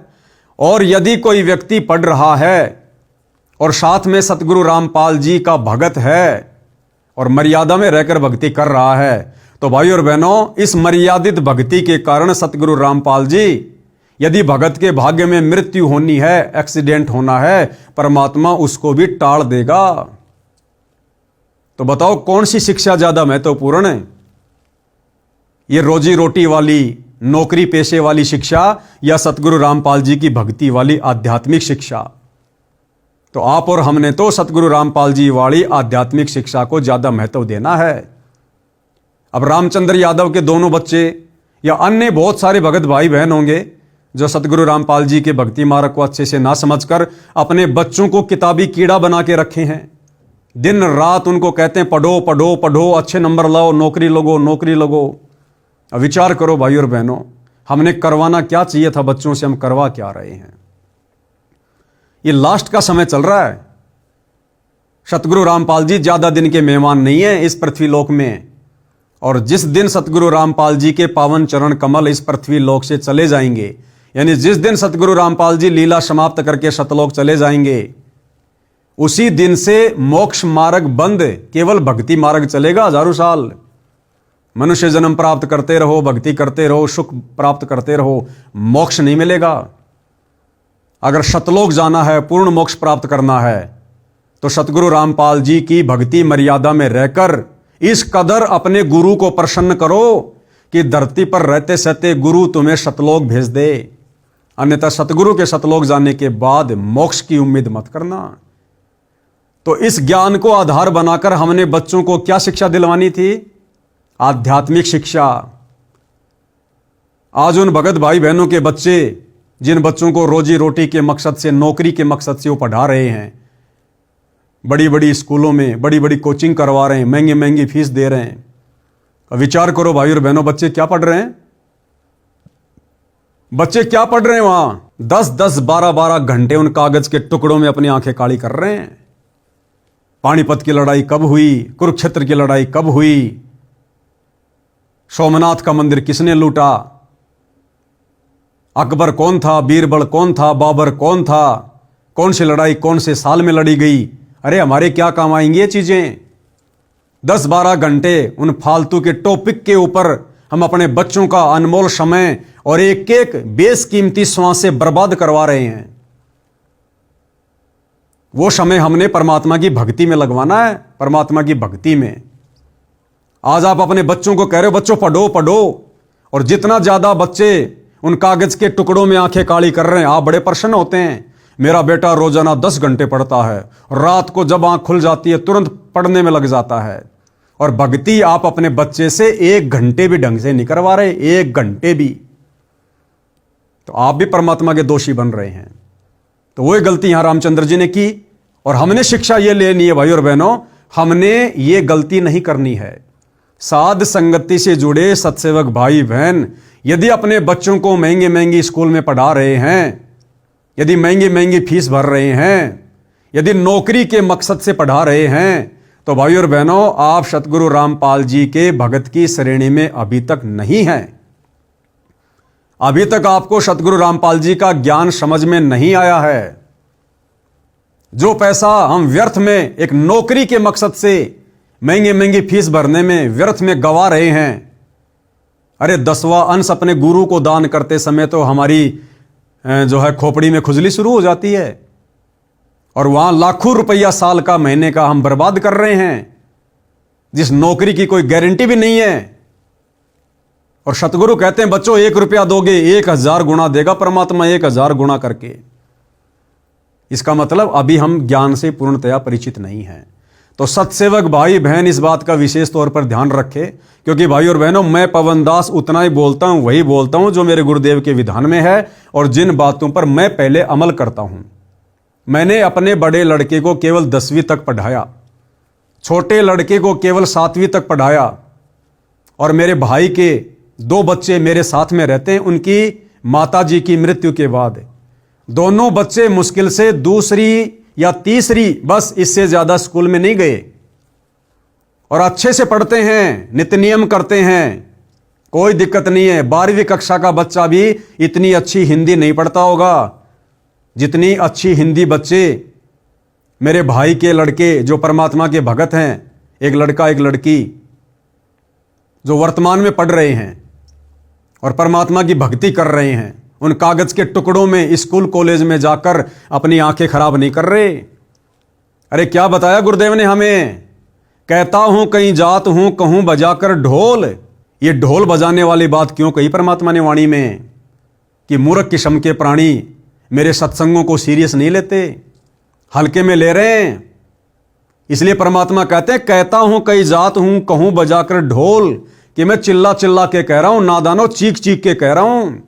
श्वास जो खाली जात है वो 3 लोक का मोल, एक मनुष्य श्वास और 3 लोक से कीमती, पृथ्वी लोक, पाताल लोक, स्वर्ग लोक, इन तीनों लोकों की संपत्ति से ज्यादा कीमती एक मनुष्य की श्वास है। अब सोचिए आप अपने बच्चों को उस नौकरी के लालच में आप कहां लेकर जा रहे हैं, कितना समय और श्वासें बर्बाद करवा रहे हैं। ये समय और श्वासें क्यों दिए थे परमात्मा ने? भक्ति के लिए। आगे चल के रोना पड़ेगा, पछताना पड़ेगा, गया हुआ समय फिर कभी लौटकर वापस नहीं आता। तो यह गलती भाई और बहनों साथ संगति से जुड़े भगत भाई बहनों ने बिल्कुल भी नहीं करनी है। 8वीं 10वीं से ज्यादा बच्चों को मत पढ़ाओ, नौकरी का मकसद अपने दिलो दिमाग से निकाल दो। आने वाले समय में नौकरियां नहीं है, ये तुम्हारी व्यर्थ की पढ़ाई व्यर्थ में जाएगी। ये तुम्हारी डिग्रियां जो आज तुम लेके खुश हो रहे हो, प्रसन्न हो रहे हो, ये डिग्रियां तुम लोगों ने आग के हवाले करनी पड़ेंगी, जलानी पड़ेंगी, फाड़नी पड़ेगी। आने वाला समय युग परिवर्तन 2028 के बाद संत रामपाल जी का है, और संत रामपाल जी के साम्राज्य में, संत रामपाल जी के भक्ति मार्ग में जब पूरे विश्व में केवल उन्हीं का साम्राज्य होगा, तो संत रामपाल जी के साम्राज्य में नौकरियां ये कागज की डिग्रियां देखकर, ये MA, BA, B.Ed, PhD की डिग्रियां देखकर नहीं मिलेंगी। सेवा मिलेगी भगत का आचरण देखकर, भगत का व्यवहार देखकर, भगत की मर्यादा देखकर, भगत का भक्ति धन देखकर। तो भैया आंखें खोल लो।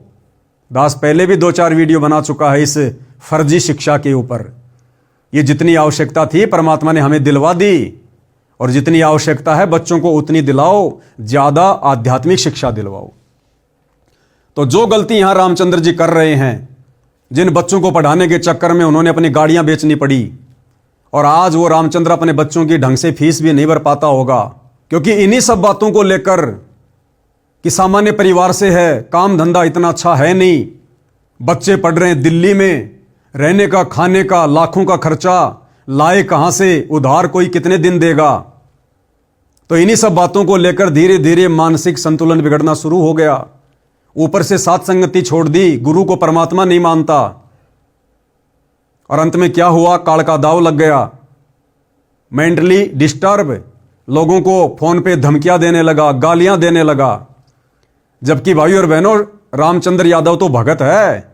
अरे इस प्रकार से गालियां तो कोई आम समाज का व्यक्ति भी नहीं देता।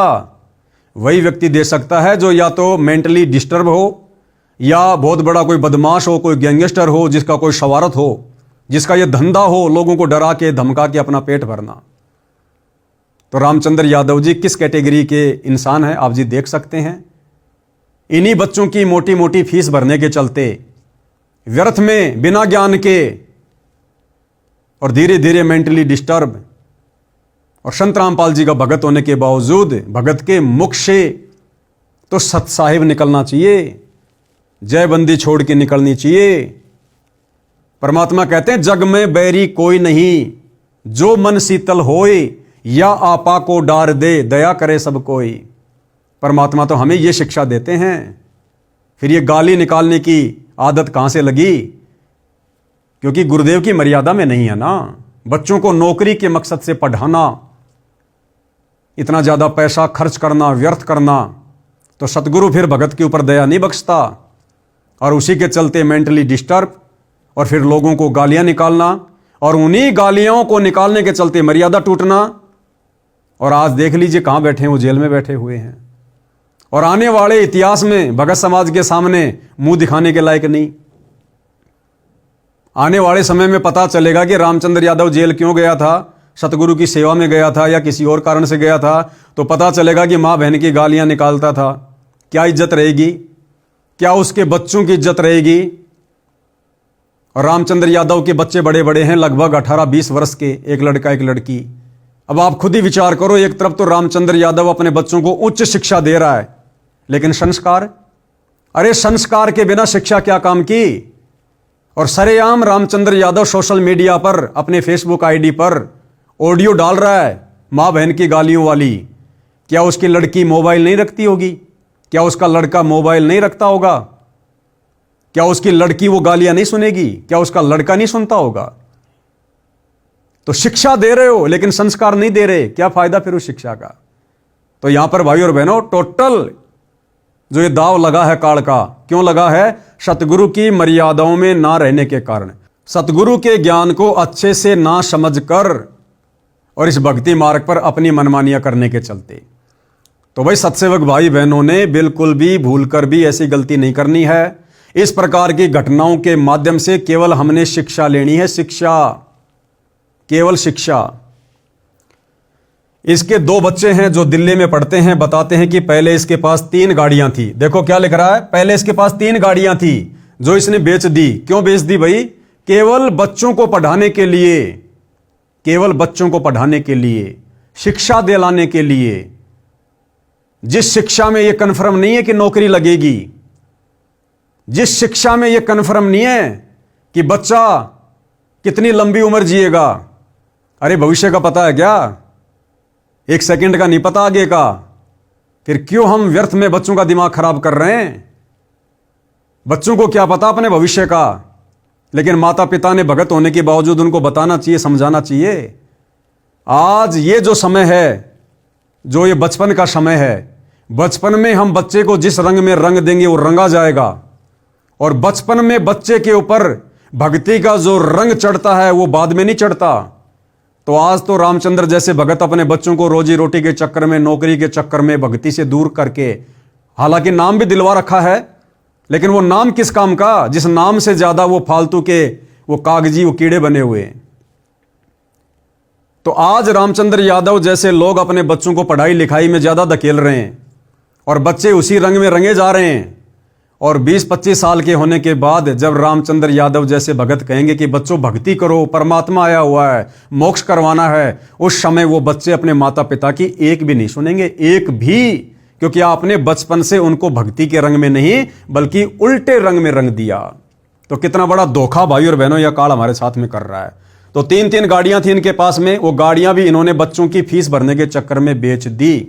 और अब देखो भाई और बहनों, अब रामचंद्र यादव जी जेल चले गए, जल्दी आ जाते हैं, बहुत अच्छी बात है। यदि समय लग गया तो बच्चों की फीस कौन भरेगा? कौन भरेगा बताइए? या तो रामचंद्र यादव के जो घर से हैं, जो बहन जी हैं, या तो अपना सोना बेचो, चांदी बेचो, या उनका जो मकान है वो मकान बेचो।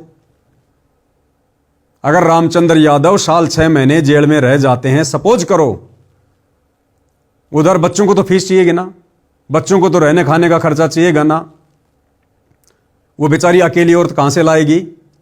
भक्ति में आने के बाद रिश्तेदार हमारा कोई सहयोग जो है वो करते नहीं है। भगत समाज में लोग आपको पसंद करते नहीं, क्योंकि आपने सबको मां बहन की गालियां दे रखी हैं। अब वो अकेली औरत इतना खर्चा कहां से उठाएगी?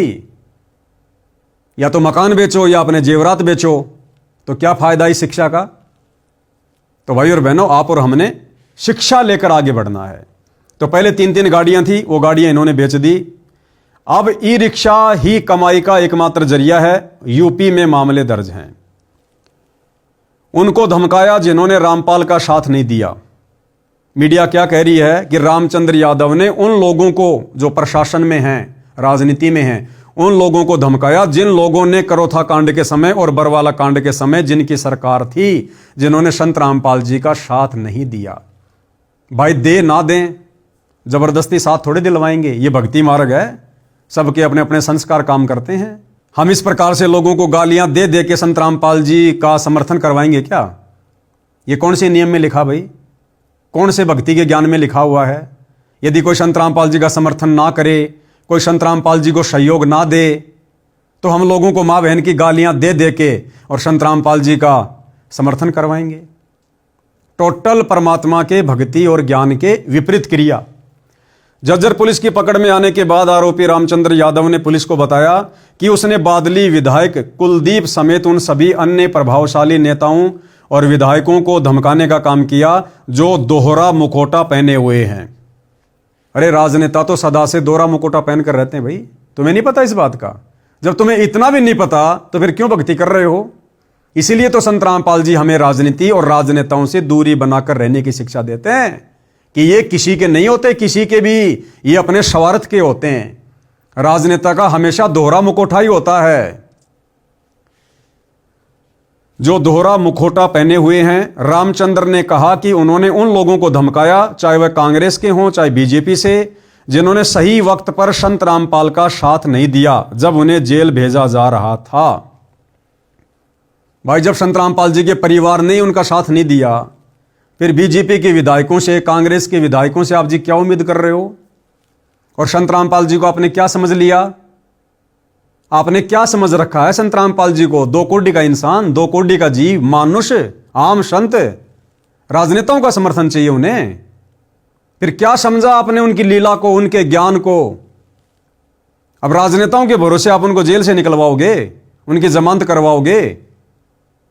उनकी जमानत करवाने के चक्कर में अब आपकी जमानत के लाले पड़ गए।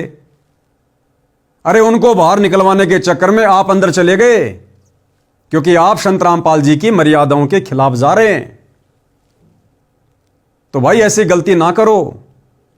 आपने गुरु बनाया है, किसी ऐरे गहरे व्यक्ति को नहीं, परम शक्ति को, समर्थ को बनाया है। और संत रामपाल जी को जेल से बाहर आने के लिए किसी राजनेता के रहमो करम की जरूरत नहीं है। तो रामचंद्र जी, आपके भी वही विचार हैं जो संत रामपाल जी के परिवार के विचार हैं। संत रामपाल जी का परिवार भी उनको मानुष मानता है, हल्के में ले रहा है, उनको परमात्मा नहीं मानता, और गांव वालों का समर्थन ले लेके उनकी जमानत की उम्मीद कर रहा है। आप रामचंद्र भी वही कर रहे हैं कि राजनेताओं ने संत रामपाल जी का साथ नहीं दिया। तो भाई ये तो गुरु को मानुष मानना है। अब जो व्यक्ति गुरु को मानुष मानेगा तो गुरु का आशीर्वाद सिर से हट जाता है। उसके बाद फिर यही होता है जो हो रहा है।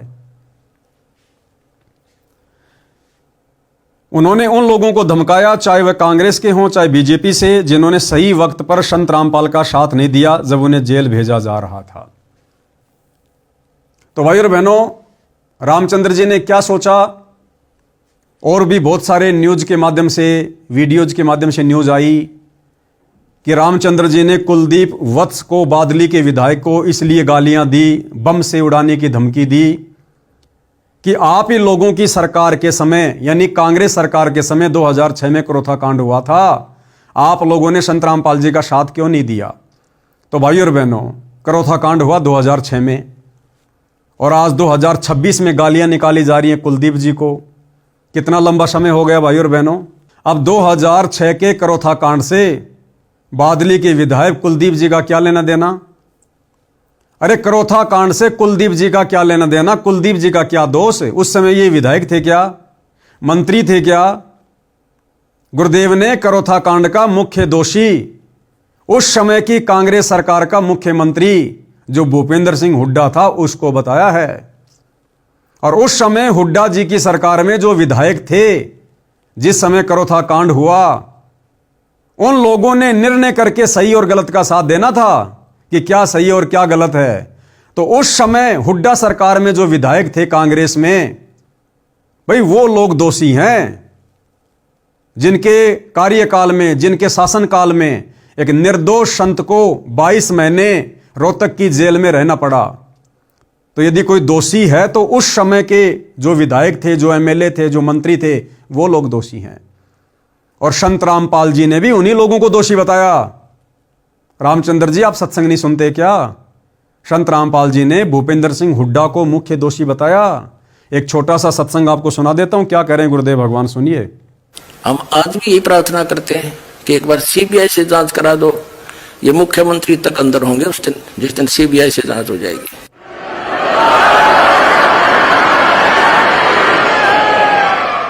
ये मुख्यमंत्री हरियाणा श्री भूपेंद्र सिंह जी का इसमें मेन रोल है। ये नाम आक्रमणकारियों के नाम देता है ये व्यक्ति। तो जिस दिन ये जांच हो जाएगी, इस टाइम तो आवेगा, समय आता है। सदा हमारे बुरे दिन थोड़े रहेंगे, कदे तो सुनेगा हमारी भी दिनों की परमात्मा। तो बताइए भाइयों और बहनों, कुलदीप वत्स, जिसका ना कोई करोथा कांड से लेना देना, ना उस समय वो विधायक था, उन्हें बेवजह गाली देने का कोई मतलब रामचंद्र जी के द्वारा नहीं निकला। और रामचंद्र जी ने मंदबुद्धिता दिखाई, बेबुद्धि वाला काम किया भगत होने के बावजूद। और क्या हुआ? वही हुआ जो परमेश्वर अपनी वाणी में हमें बताते हैं, लेकिन हम मानते नहीं। गुरुदेव भगवान कहते हैं, बिन सोचे समझे जो करे पाछे सो पछताए, और काम बिगाड़े आपना जग में होत हसाए। यानी खुद भी कष्ट उठाएगा और जगत में बदनामी का कारण भी बनेगा। तो रामचंद्र जी ने जेल जाकर खुद भी ये आफत मोल ली, अपनी बेइज्जती करवाई, अपनी बदनामी करवाई, और साथ साथ अपने गुरुदेव भगवान की भी बदनामी करवाई, उनको भी निंदा का पात्र बनाया कि ये हैं संत रामपाल जी के परम भगत, ये हैं संत रामपाल जी के भगत। ऐसा समाज तैयार कर रहे हैं संत रामपाल जी। तो व्यर्थ में बदनामी संत रामपाल जी की। दोषी कौन हुआ? रामचंद्र यादव। तो भाई और बहनों, आप और हमने इस प्रकार की घटनाओं से शिक्षा लेनी है। देखो, ये भक्ति मार्ग पक्ष और विपक्ष से दूर निष्पक्षता का है।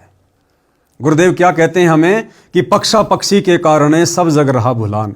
पक्षा पक्षी यानी पक्ष और विपक्ष के चक्कर में पड़कर पूरा संसार एक दूसरे का दुश्मन बना हुआ है, राग द्वेष ईर्ष्या में सड़ रहा है। लेकिन भगत के लिए परमात्मा गुरुदेव भगवान हमें क्या शिक्षा दे रहे हैं कि पक्षा पक्षी के कारण सब जग रहा भुलान, निष्पक्ष होके हरि भजय वो है संत सुजान। अगर रामचंद्र यादव जी ने अपने गुरु को परमात्मा मान लिया हृदय से, सतलोक आश्रम कमेटी की तरह जुबान से भगवान कहने से, परमात्मा कहने से बात नहीं बनती। मकान के आगे पोस्टर लगा देना कि इस घर में कोई बीड़ी गुटखा वाला अंदर प्रवेश ना करे, इससे बहुत बड़ा कोई भगत साबित नहीं हो जाता है।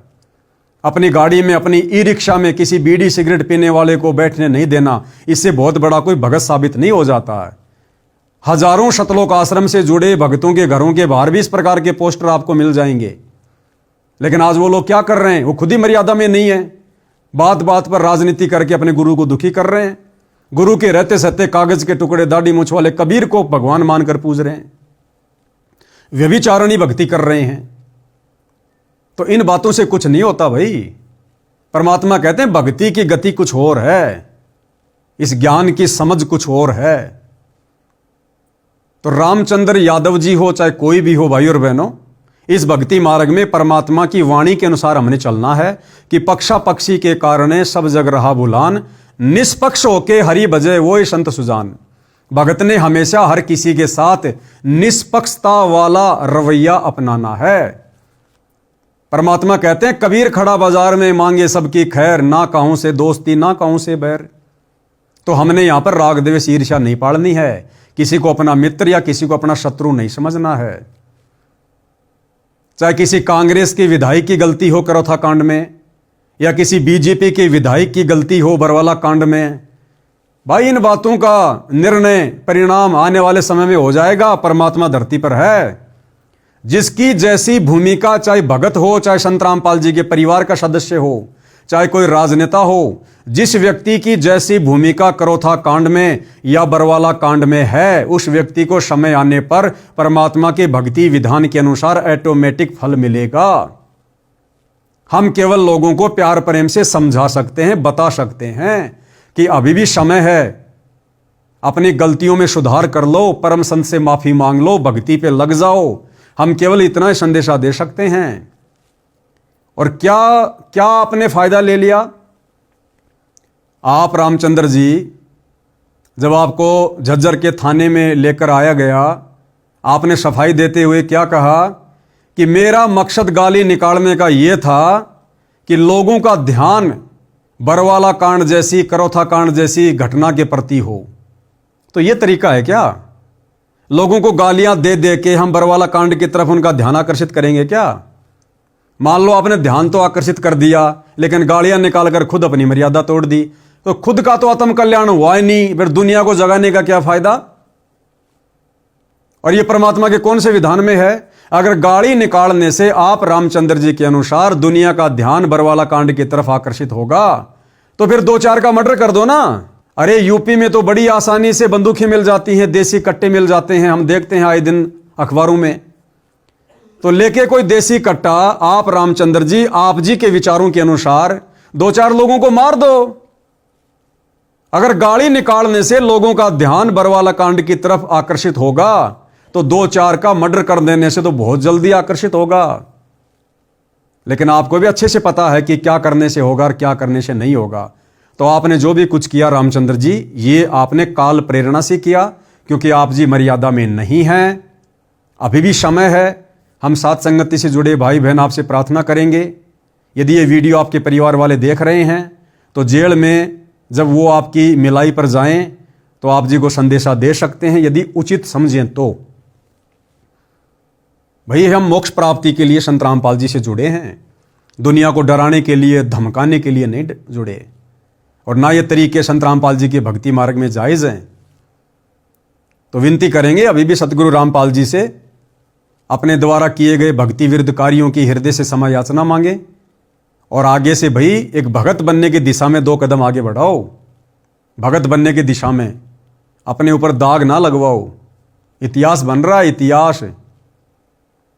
और सतगुरु रामपाल जी इस प्रकार के कुकृत्यों से प्रसन्न नहीं होते।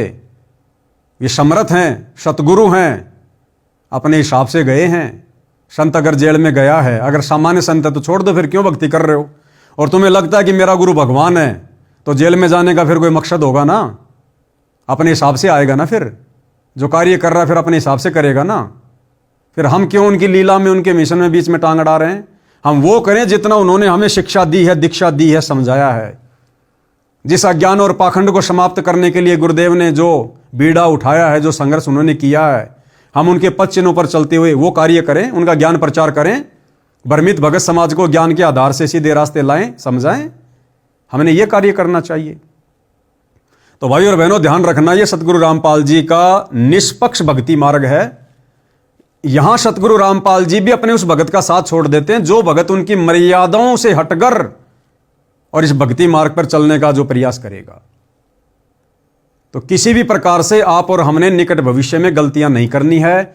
जो गलतियां आए दिन काल प्रेरणा से मर्यादा तोड़कर सतगुरु रामपाल जी के बेटा बेटी भाई बंधु रिश्तेदार कर रहे हैं, सतलोक आश्रम कमेटी कर रही है, और रामचंद्र जी जैसे भगत कर रहे हैं। बाकी कानपुर वाले रामचंद्र जी से मेरा पवन दास का या किसी भी साथ संगति से जुड़े भाई बहन का किसी भी प्रकार का कोई मनमुटाव नहीं है। मैंने सन 2015 से 2020 तक जब रामचंद्र जी साथ संगति में थे, हमारे साथ में थे, बहुत अच्छी सेवा कर रहे थे। उसके बाद जब से उन्होंने साथ संगति को छोड़ा है, तब से आप जी देख रहे हैं उनके व्यवहार में, उनके आचरण में कैसा परिवर्तन आ गया। बात बात पे लोगों को गालियां देना, डराना, धमकाना, छोटी छोटी बातों पे गुस्सा हो जाना, सामने वाले की बातें ना सुनना, अपनी अपनी बकवाद करना, साथ संगति से हटने के कारण। तो हम तो फिर से रामचंद्र जी से विनती करेंगे, प्रार्थना करेंगे, भैया वापस मुख्य धारा में आ जाओ, गुरुदेव भगवान से हाथ जोड़ के क्षमा याचना मांग लो। कुछ नहीं रखा इन फालतू की चीजों में। भक्ति बन गई, मोक्ष हो गया तो ठीक है, नहीं अगले जन्म में गधे कुत्ते सुअर बनकर यही नाक रगड़ेंगे। क्या लगा फिर हमारे हाथ में अगर सतगुरु नाराज हो गया तो भाई और बहनों, कहने और बताने को तो और भी बहुत सारी बातें हैं, लेकिन हम वीडियो को ज़्यादा लंबा नहीं लेंगे। हालांकि जिस समय ये वीडियो बहुत सारे लोगों ने अपने YouTube चैनल पर चलाया कि रामचंद्र यादव पकड़ा गया, रामचंद्र यादव पकड़ा गया, तो सतलोक आश्रम से जुड़े भाई बहनों को बड़ी खुशी हो रही थी। कमेंट्स कर रहे थे, वेरी नाइस, बहुत अच्छा हुआ, बहुत अच्छा हुआ जो रामचंद्र यादव को, गुरुद्रोही को जेल में डाल दिया।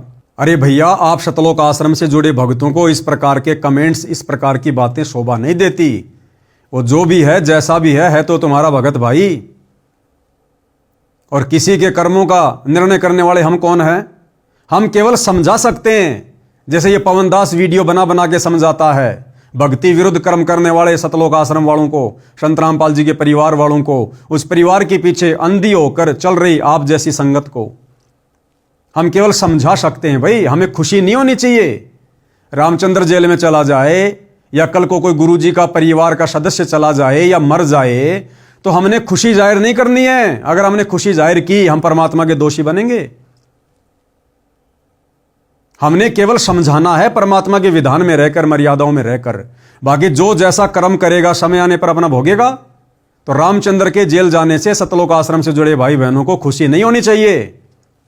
विचार करना चाहिए कि हे परमात्मा, कल को हमसे कोई ऐसी गलती ना हो जाए, हे परमात्मा हमसे कोई ऐसी मर्यादा ना टूट जाए जिस कारण से काल रामचंद्र जी की तरह हमारे सिर पर बैठ जाए और हमसे भी कोई गलती करवा दे, किसी को गालियां निकलवा दे, किसी को धमकी दिलवा दे, और हम भी अपनी भक्ति का सत्यानाश कर बैठें और व्यर्थ में आपकी निंदा का भी हम कारण बने।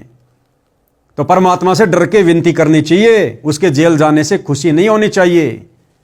और बार बार जो कह रहे हो ना कि गाली निकालने वाले को तो जेल होनी चाहिए, जेल होनी चाहिए, तो एक नज़र सतलोक आश्रम वालों के ऊपर भी लगा के देख लो। अगर किसी को माँ बहन की गालियां देने वाले को जेल होनी चाहिए, तो एक नज़र संत रामपाल जी के परिवार पर भी दौड़ा के देख लो।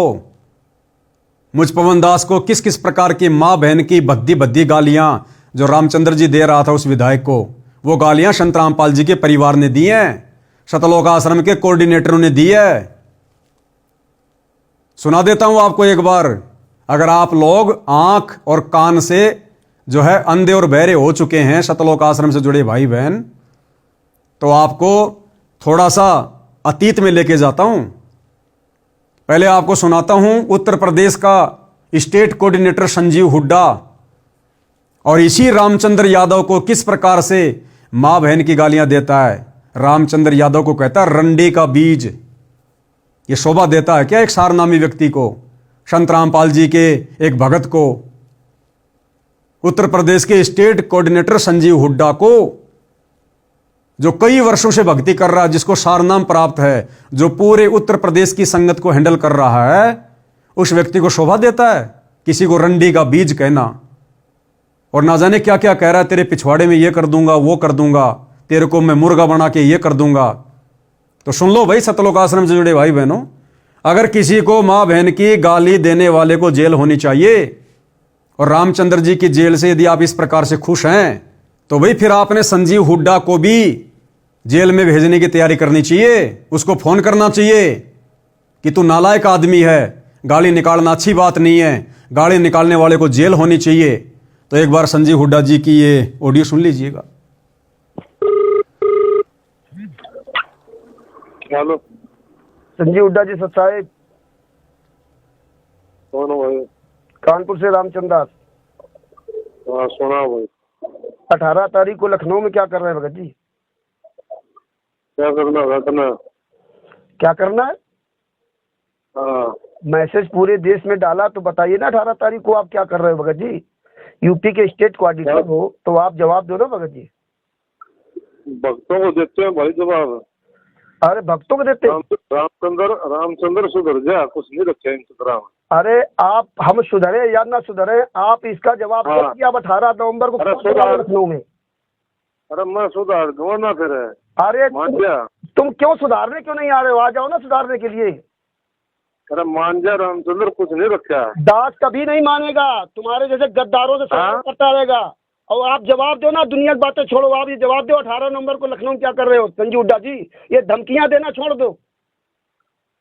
अरे फालतू बकवास मत ना अरे करे, 18 मान जा। नवंबर को क्या कर रहे हो तुम लखनऊ में, ये पहले बताओ ना भगत जी। फालतू बकवास छोड़ो। अरे मान जा रामजादे, मान जा। अरे नहीं मानूंगा, तुम जैसे लोगों को हाँ? नहीं मानूंगा। ये गालियां तुम देते रहो। मैं डंडा दे दूंगा। 18 नवंबर को तुम क्या कर रहे हो ये पहले बताओ संजीव हुड्डा जी, यूपी स्टेट कोऑर्डिनेटर। ये गालियां देना बंद कर। मुर्गा बना कर मारूंगा रोड पर, ध्यान अरे रखिए इस 18 बात नवंबर का। को तो लखनऊ में क्या कर रहा है, तुम क्या अरे मुर्गा तेरे- बनाओगे? तुम तो कानपुर नहीं तेरा आओगे मुर्गा- चक्कर दिखाने। तेरा मुर्गा बना कर मारूंगा, ध्यान रखिए इस बात का। अरे ठीक है। रामपाल जी महाराज के वास्तव में शिष्य हो ध्यान रखिए, सुन तूने लो। बहुत नुकसान कर ली, तूने बहुत बकवास कर ली है। संजीव हुड्डा जी। अगर अरे वास्तव तुम बहुत, अरे साले का कान पर मारूंगा, रामजादा बकवास करे। अगर संजीव हुड्डा जी आप चंकी मारेगा रामपाल जी केला। महाराज के वास्तव में शिष्य हो तो आप कानपुर आकर के चंकी मुझे मारेगा मैंने किसे? ढोकले की औलाद हो आप। साले रंडी के बीच अरे रामजादे। बहुत यही परमात्मा ने ज्ञान दिया है ना, यही परमात्मा ने ज्ञान दिया है संजीव हुड्डा जी। इतने यूपी के कितने बाप है तेरे? हाँ? अरे कितने 18 बाप- नवंबर कौन से को बाप क्या की कर औलाद रहे हो है? लखनऊ में कुकर्म। अरे अरे आजा रामचंद्र संजीव यार। हुड्डा जी 18 नवंबर को क्या कर रहे हो तू बताइए अपनी ना। मान, अरे मान जा, मगर रामचंद्र कुछ नहीं रखा। अरे समझ गया? तू जैसे गालीबाजों के लिए परमात्मा ने इसलिए हम जैसे नीचों खड़ा किया है।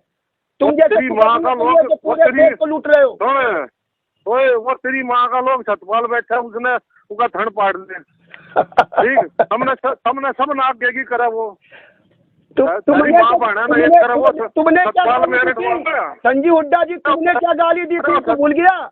तूने क्या गाली दी, अभी क्या गाली दे रहा है? अभी क्या गाली? तुम तो छतपाल परमात्मा मेरे के करीब ढोल, हो। तेरी माँ ने भी आगे की करे, तेरी बहन ने भी आगे की करे। समझ गया? हाँ, तो और उसके नीचे जाकर लगा लो अपनी माँ ने। हाँ। रामजादो। अरे संजीव हाँ? हुड्डा जी बहुत सही। अरे वो छतपाल तेरा जीजा। संजीव हुड्डा जी 18 छतपाल नवंबर तेरा को क्या जीजा कर रहे हो? मेरे ढोल। अपनी अपनी बाप की औलाद हो ना, कानपुर आ जाना। कानपुर आना, अपनी बाप की औलाद होना संजीव हुड्डा जी। तेरा जीजा संजीव कानपुर हुड्डा में है। ढोकले की औलाद होगी तो तुम कानपुर नहीं आओगे, तेरा- नहीं मिलोगे। अरे तेरी माँ की तेरा जीजा कानपुर में है। अरे संजीव हुड्डा जी बोल लो और बोल लो। अरे तेरा जीजा है, बोल। तुम जैसे नीच लोग सामने आओ ना, चोर कितने क्यों भाग रहे हो? वो तेरी माँ का लोग छतपाल क्या कर रहा है? मेरी पूरे देश में ऑडियो जाएगी, तूने क्या गालियां दी थी, अमित ने क्या गाली दी थी, भूल गया? वो तेरा पापा छतपाल मेरे वाला। ये उत्तर प्रदेश का स्टेट कोऑर्डिनेटर संजीव हुड्डा महागालीवाद जो तेरा पापा- गालियां दे रहा है, इसको तेरा- अभी शर्म नहीं तेरा- आती। ये भगत नहीं है, अरे ये देश का दुश्मन है। ये संत रामपाल जी महाराज को जेल में डाल रखा है। ये भक्तों का कर्म खराब करवा रहा है। कोई भी भगत लखनऊ ना जाए। इस संजीव हुड्डा जी की ऑडियो सुनिए पूरे देश के भक्तों। इस संजीव हुड्डा जी के दास ने प्यार से पूछा कि 18 नवंबर को लखनऊ क्या कर रहा है, गालियां दे रहा है। अरे तेरा बाप छतपाल मेरठ वाला क्या कह रहा है? बहुत सही। तूने क्या तेरी गाली? माँ का लोग छतपाल है। अरे तो सतपाल से पूछ जा करके ना, तू तो सतपाल से भी बड़ा हो गया ना। तेरी माँ का लोग छतपाल पे तो पूछ ले। हाँ, यही गाली देता रहे। संजीव हुड्डा जी 18 नवंबर को क्या कर रहे हो लखनऊ में, गुंडे? संजीव हुड्डा जी महागुंडे। तो सुन लिया भाई और बहनों आपने संजीव हुड्डा जी के वचन। तो क्या संजीव हुड्डा जी को जेल नहीं जाना चाहिए? क्या संजीव हुड्डा से सवाल जवाब नहीं करने चाहिए? यदि रामचंद्र को जेल होने पर शतलोक आश्रम से जुड़े जो भाई बहन खुशी जाहिर कर रहे हैं कमेंट्स में, यदि आप वास्तव में संत रामपाल जी के भगत हैं और आपका कोई दीन धर्म है, यदि आपकी जुबान है, तो संजीव हुड्डा को फोन करके बताओ कि भैया तू भी बाहर संगत में रहने का अधिकारी नहीं है, तेरे को भी जेल में जाना चाहिए, तू भी निकम्मा आदमी है, तू भी संत रामपाल जी का भगत कहलाने का अधिकारी नहीं है। और इसकी नो एंट्री कराओ, इसके नाम का पीला पर्चा निकलवाओ, अगर आप सच्चे भगत हो तो। यदि आप ऐसा नहीं करते हो और केवल रामचंद्र को जेल होने पर खुशी जाहिर कर रहे हो तो आप निकम्मे भगत हो, निकम्मे दोगले भगत हो। आपकी रहनी और करनी में रात दिन का अंतर है, आप भक्ति की योग्य नहीं है। फिर दूसरी ऑडियो सुनाता हूं आपको। देशराज जो कि वर्ल्ड कोऑर्डिनेटर है, संत रामपाल जी की संगत में जितने भी कोऑर्डिनेटर हैं उन सबका सरदार, वर्ल्ड कोऑर्डिनेटर देशराज मान, जो वर्तमान में उत्तर प्रदेश का श्यामली आश्रम संभाल रहा है, वो देशराज मुझ पवन दास को फोन करके धमकी देता है, गालियां देता है और कह रहा है मैं तेरी छोरी को, मैं तेरी लड़की को कोठे पे बैठा दूंगा। देशराज कह रहा है वर्ल्ड कोऑर्डिनेटर मुझ पवन दास को कि तेरे मुंह में मुतूंगा और तेरी लड़की को, तेरी छोरी को कोठे पे बैठा दूंगा, और मां बहन की गालियां दे रहा है। एक बार ये भी सुन लो भाई साहब, सुनिए। Hello hello hello. हाँ लिया, हेलो। हाँ जी, कौन बोल रहे हो? कौन बोल रहे हो? कौन बोल रहे हैं? तेरा बाप बोल रहा हूँ। तेरी सारी रिप तो छोड़ दिया था, पता नहीं छोड़ने का तुझे, ध्यान रखिए कब तेरे दिमाग में गलत फहमी हो। कौन बोल रहे हो बड़े भैया? बच्ची निमठम्मा और ये सब ठम्मा उठ में बहनचोद, तू बड़ा बड़ा लैंडलॉर्ड है क्या? अरे यार, गाड़ी थोड़ी निकालते हो भाई साहब ऐसे। नहीं गाड़ी नहीं निकालते, तू ये काम क्यों कर रहा तू? हाँ मेरी फोटो लगाकर बदतमीजी भेज रही है मुझे। भाई साहब, आप अपने आप को परम संत रामपाल जी महाराज जी का शिष्य कहते हो और आप गालियां निकाल रहे हो, कैसे भगत हो आप? तू कौन होता है मेरे सब पूछने वाला? पूछने वाला क्यों नहीं होता हूँ मैं? जो गाली निकालेगा उससे सवाल जवाब नहीं किया जाता क्या? अरे तू फोटो कैसे डाल रहा मेरे? फोटो डालूंगा, 1000 बार डालूंगा, 100 बार डालूंगा। अब के बाद तेरे मुंह में मुद्दों में ध्यान रखिए और डाल तो इनका फोटो। मुंह में मुतोगे? ध्यान रख। मुंह में मुतोगे क्या? कौन है वो? दिखे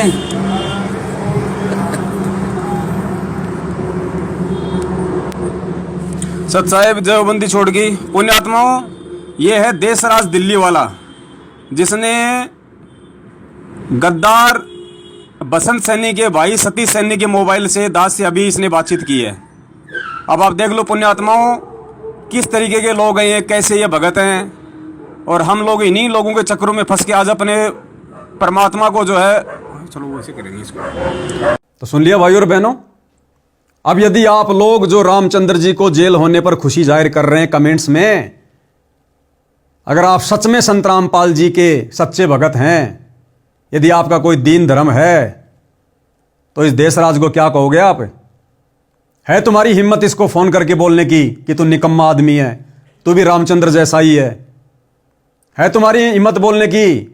किसी की हिम्मत नहीं है तुम सतलोक आश्रमों से जुड़े भक्तों की हिम्मत, जो संत रामपाल जी के परिवार को कह के देशराज के नाम का पीला पर्चा निकलवा दो, देशराज की नो एंट्री करवा दो, देशराज को गुरुद्रोही घोषित करवा दो कि ऐसा व्यक्ति किसी आश्रम का संचालन करने का अधिकारी नहीं हो सकता, ऐसा व्यक्ति वर्ल्ड कोऑर्डिनेटर की पोस्ट पर रहने का अधिकारी नहीं हो सकता। लेकिन तुम्हारी हिम्मत नहीं है, क्योंकि आप लोग राग द्वेष ईर्ष्या में सड़ रहे हो, राग द्वेष ईर्ष्या में, जो इस भक्ति मार्ग में नहीं चलता है। आगे सुनाता हूं आपको। संत रामपाल जी के परिवार का मुख्य व्यक्ति, संत रामपाल जी के भाई महेंद्र का लड़का अमित, यानी संत रामपाल जी का सगा भतीजा अमित, और कैसे मुझ पवन दास को मां बहन की गालियां दे रहा है। एक बार सुन लो, सुनिएगा। सत साहिब हेलो, पवन जी बोल रहे हो क्या? हाँ जी भगत जी बोल रहे हैं। आप तो कौन? आप क्या चाहते हो? कौन बोल रहे हो जी? आप क्या चाहते हो? आप कौन बोल रहे हो भगत जी?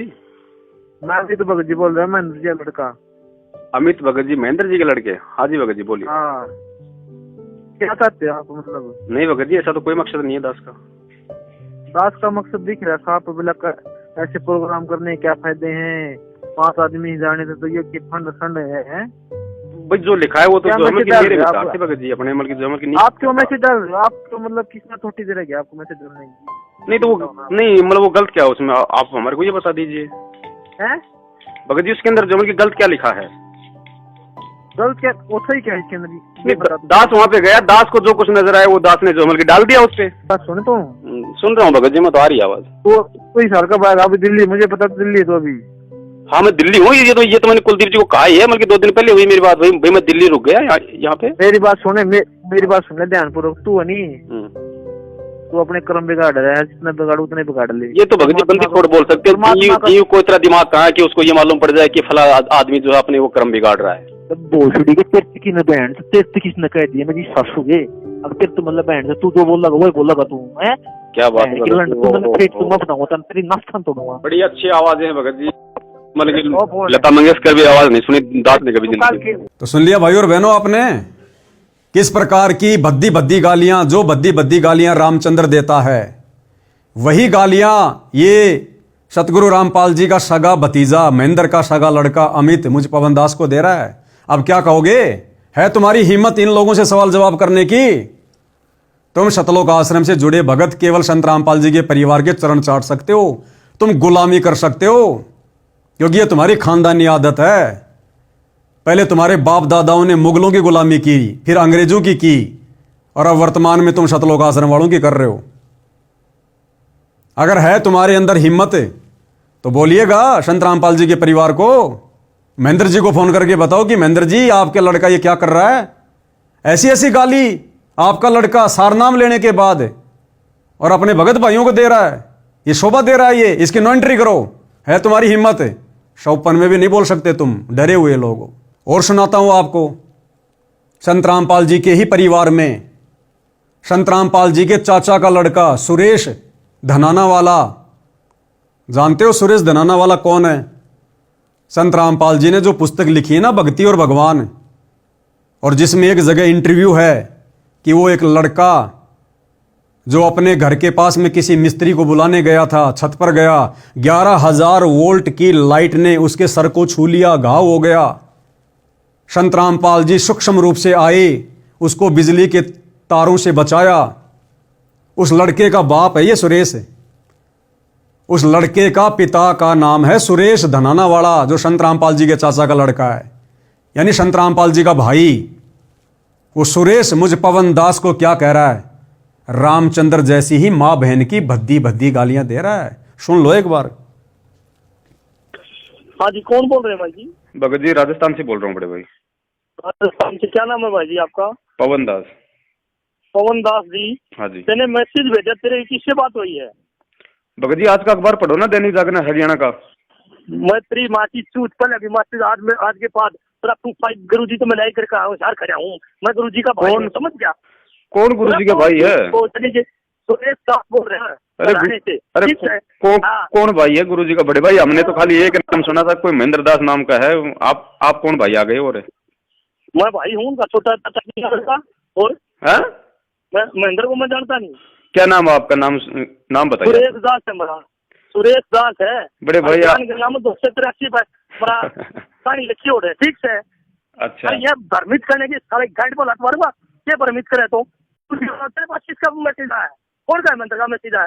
दूतिया पंथी। बड़े भाई हमने तो कभी सुना नहीं। अभी जैसे वो AP सिंह वकील जी तो बोल रहे हैं ये बात। गुरुद्रोही, मादर चौथ, गुरुद्रोही हो तुम। आपने गुरु जी को गुरुद्रोही कर रखा है। आज भी मैं मिलाई कर करे था 2 नंबर दिया लगा कर यात्रा फूफाई मैसेज पढ़े, हमारे फोन आया है, ठीक है? और आइंदा इन भ्रमित दासों को भ्रमित करने की हिम्मत ना करें, ठीक है? नहीं बड़े भाई देखो, ये सच्चाई है, सच्चाई तो हर संगत तक जानी चाहिए ना। क्या सच्चाई है? मैं मिलता है गुरु जी तो बोले। अरे बड़े भाई सच्चाई बताओगा? बड़े भाई हमें आप पे विश्वास नहीं है, हमें तो परमात्मा के ज्ञान पे विश्वास है। हम क्या माने आपकी बात? तो अच्छा मेरी कोई, मैं गुरु जी से बात करके मिलाई करके आया हूँ और आधार भगत करे बोल। बड़े भाई आपकी बातों से तो लग रहा है कि बड़े भाई आपकी बातों से लग रहा है आप कोई बहुत बड़े कोई आर्य समाजी हो। आप मतलब भगत नहीं हो आप? अरे फिर तो कौन सा भगत है? तो गुरुद्रोही है। हाँ, ये आपके कहने से थोड़ी हो जाएगा बड़े भाई। तो सत्संग करके लाओ। आप कह दो कि मैं तो प्रधानमंत्री बन गया, मैं आपके कहने से मैं थोड़ी कोई PM बन जाऊंगा। बैतूल में पिटा था बेरा नहीं तेरा। अरे भगत जी, भगत जी सच्चाई के लिए तो भगत जी सच्चाई के लिए तो हमारे परमात्मा इतनी यातनाएं सहन कर रहे हैं। जयपुर में जानता हूँ मैं, जोटवाड़ा में रहेगा तेरा इसी जानता हूँ। बड़े भाई आप लोगों का जो ये षड्यंत्र है ना, ये ज्यादा दिन नहीं चलने वाला है, ज्यादा दिन नहीं चलेगा ये आप लोगों के जो मुख से जो वर्ड निकल रहे हैं ना, इसका मतलब है आप लोग मतलब बहुत भयंकर मतलब परिस्थिति में और अपने आप को बचाने के लिए आर्य समाजियों से मिलकर सारा ये षड्यंत्र कर रहे हो आप। चल ठीक है, तूने तो कर लिया होगा ने, तूने तो बढ़िया कर दिया। हम तो कर रहे हैं मालिक की दया से, जैसे परमात्मा करवा रहे हैं ज्ञान आधार से। तू कर रहा तो गुरुद्रोही कर रखा, गुरु जी ने तेरे को गुरुद्रोही का नाम दर्जा देकर काट रखा नाम। चलो ठीक है बड़े भाई, और भी भाइयों के फोन आ रहे हैं, क्योंकि बहुत सारे भाइयों के फोन आ रहे हैं, सबको ये सच्चाई बतानी है। सब साहेब चलने की जरूरत नहीं है, सच्चा है। तो सुन लिया भाई और बहनों, अरे दूसरों की जेल पर खुश होने से पहले शतलोक आश्रम वालों को भी जाके देख लिया करो, अपने कुकर्मों को भी देख लो। अब तुम्हारी हिम्मत है इन लोगों को कहने की, तुम 100 में भी नहीं कह सकते तुम, और जिनमें इतनी हिम्मत नहीं है वो मोक्ष क्या खाक प्राप्त करेगा। व्यर्थ में भक्ति कर रहे हो, व्यर्थ में भक्ति। ये दोगला रवैया, दोगला आचरण, ये संत को शोभा नहीं देता। ये दोहरा मुखौटा है, दोहरा मुखौटा। परमात्मा ने कबीर सागर में बताया कि मेरे भक्ति मार्ग में जो व्यक्ति पक्षपात करेगा, वो चाहे मेरे परिवार का हो, चाहे मेरे वचन का भगत हो, वो कभी भी मोक्ष प्राप्त नहीं करेगा। आप शतलोक आश्रम वाले, संत रामपाल जी के परिवार वाले और संत रामपाल जी के परिवार के चरण चाटने वाले लाखों भगत, आप सब दोहरा मुखौटा पहने हुए हैं। आप लोगों की करनी कथनी में रात दिन का अंतर है। करनी तज कथनी कथ है, अज्ञानी दिन रात, कुत्ते ज्यों भौंकत फिर सुनी सुनाई बात है। तो गाड़ियां अकेले रामचंद्र जी ने नहीं निकाली हैं। रामचंद्र जी ने तो अब 2 महीने से गाड़ियां निकाली हैं, जिनका हम लोग बिल्कुल समर्थन नहीं करते। लेकिन संत रामपाल जी के परिवार ने तो वर्षों पहले ऐसी रामचंद्र जी से भी भयंकर भयंकर गाड़ियां निकाल रखी हैं। तो इनके विषय में जरा सोच लेना, विचार कर लेना। भगत हो तो भगत बनो, अगर नहीं हो तो समझो इस ज्ञान को अच्छे से, इस मार्ग को समझो, मिशन को समझो। संत रामपाल जी के परिवार के इन्हीं कुकर्मों के चलते, इनकी ऐसी हरकतों के चलते ये बरवाला कांड हुआ। और संत रामपाल जी अब इस गंदगी को, अपने परिवार रूपी गंदगी को, कोऑर्डिनेटर रूपी गंदगी को, और संगत में जो गंदगी है जो उनके ज्ञान को नहीं समझ पाई, इस गंदगी को वो परमात्मा हिसार जेल में बैठकर इस अग्नि परीक्षा के समय में धीरे धीरे साफ कर रहा है। आप लोग ढूंढने से भी दिखाई नहीं दोगे आने वाले समय में इस भक्ति मार्ग पर, यदि समय रहते नहीं संभले और साध संगति से नहीं जुड़े तो भाई और बहनों, आज का ये वीडियो बनाने का मेरा मकसद था कि साध संगति से जुड़े भाई बहन इन घटिया लोगों की घटिया हरकतों को देखकर, वो चाहे संगत का आम भगत हो, चाहे संत रामपाल जी के कोई परिवार का कोई सदस्य हो, आप और हमने शिक्षा लेनी है। आप और हमने इन जैसी घटिया करतूतें काल प्रेरणा से नहीं करनी है। अपने गुरुदेव को नाराज होने का मौका नहीं देना है। और आम संगत वालों से प्रार्थना है, भाई संभल जाओ, सुधर जाओ, सत का साथ दो, साथ संगति से जुड़ जाओ, अन्यथा 2028 युग परिवर्तन का समय है। अनाज के दाने को तरस जाओगे। अनाज के दाने को ध्यान रखना, ये निर्मोही परमात्मा है, ये किसी का सगा नहीं है। कहीं तुम सोच रहे हो कि हम तो गुरु जी के परिवार वालों के पैर पकड़ के बैठे हैं, उनके चरणों में बैठे हैं, हमारा उद्धार हो जाएगा। आने वाले समय में गुरु जी के परिवार के पैर ढूंढने से भी नहीं मिलेंगे, फिर तुम कहां जाओगे। और रामचंद्र जी से पुनः निवेदन है, भैया हमारा आप जी से कोई किसी प्रकार का द्वेष नहीं है, हमारा साथ संगति वालों का तो हो ही नहीं सकता, क्योंकि हम तो अपने गुरुदेव के वचनों पर चलते हैं, उनके मर्यादाओं में चलते हैं। तो आप जी से निवेदन है, विनती है, आपने कुलदीप जी को गालियां निकालकर धमकाकर गलती की है, परमात्मा का विधान तोड़ा है। और यदि आप इसके लिए विधायक जी से माफी मांगते हैं तो इसमें आपको कोई परहेज नहीं होना चाहिए, क्योंकि आपने गलती की है।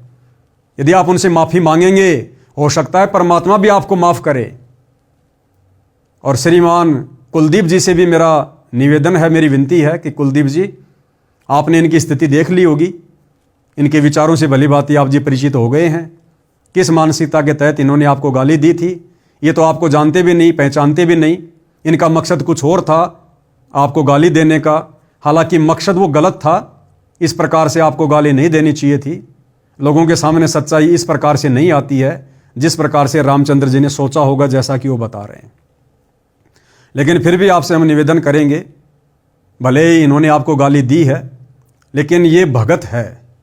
ये उन भक्तों से लाख गुना अच्छा है जो ब्रह्मा विष्णु महेश की भक्ति करते हैं, क्योंकि ये सत भक्ति कर रहा है, सच्चे गुरु की शरण में है।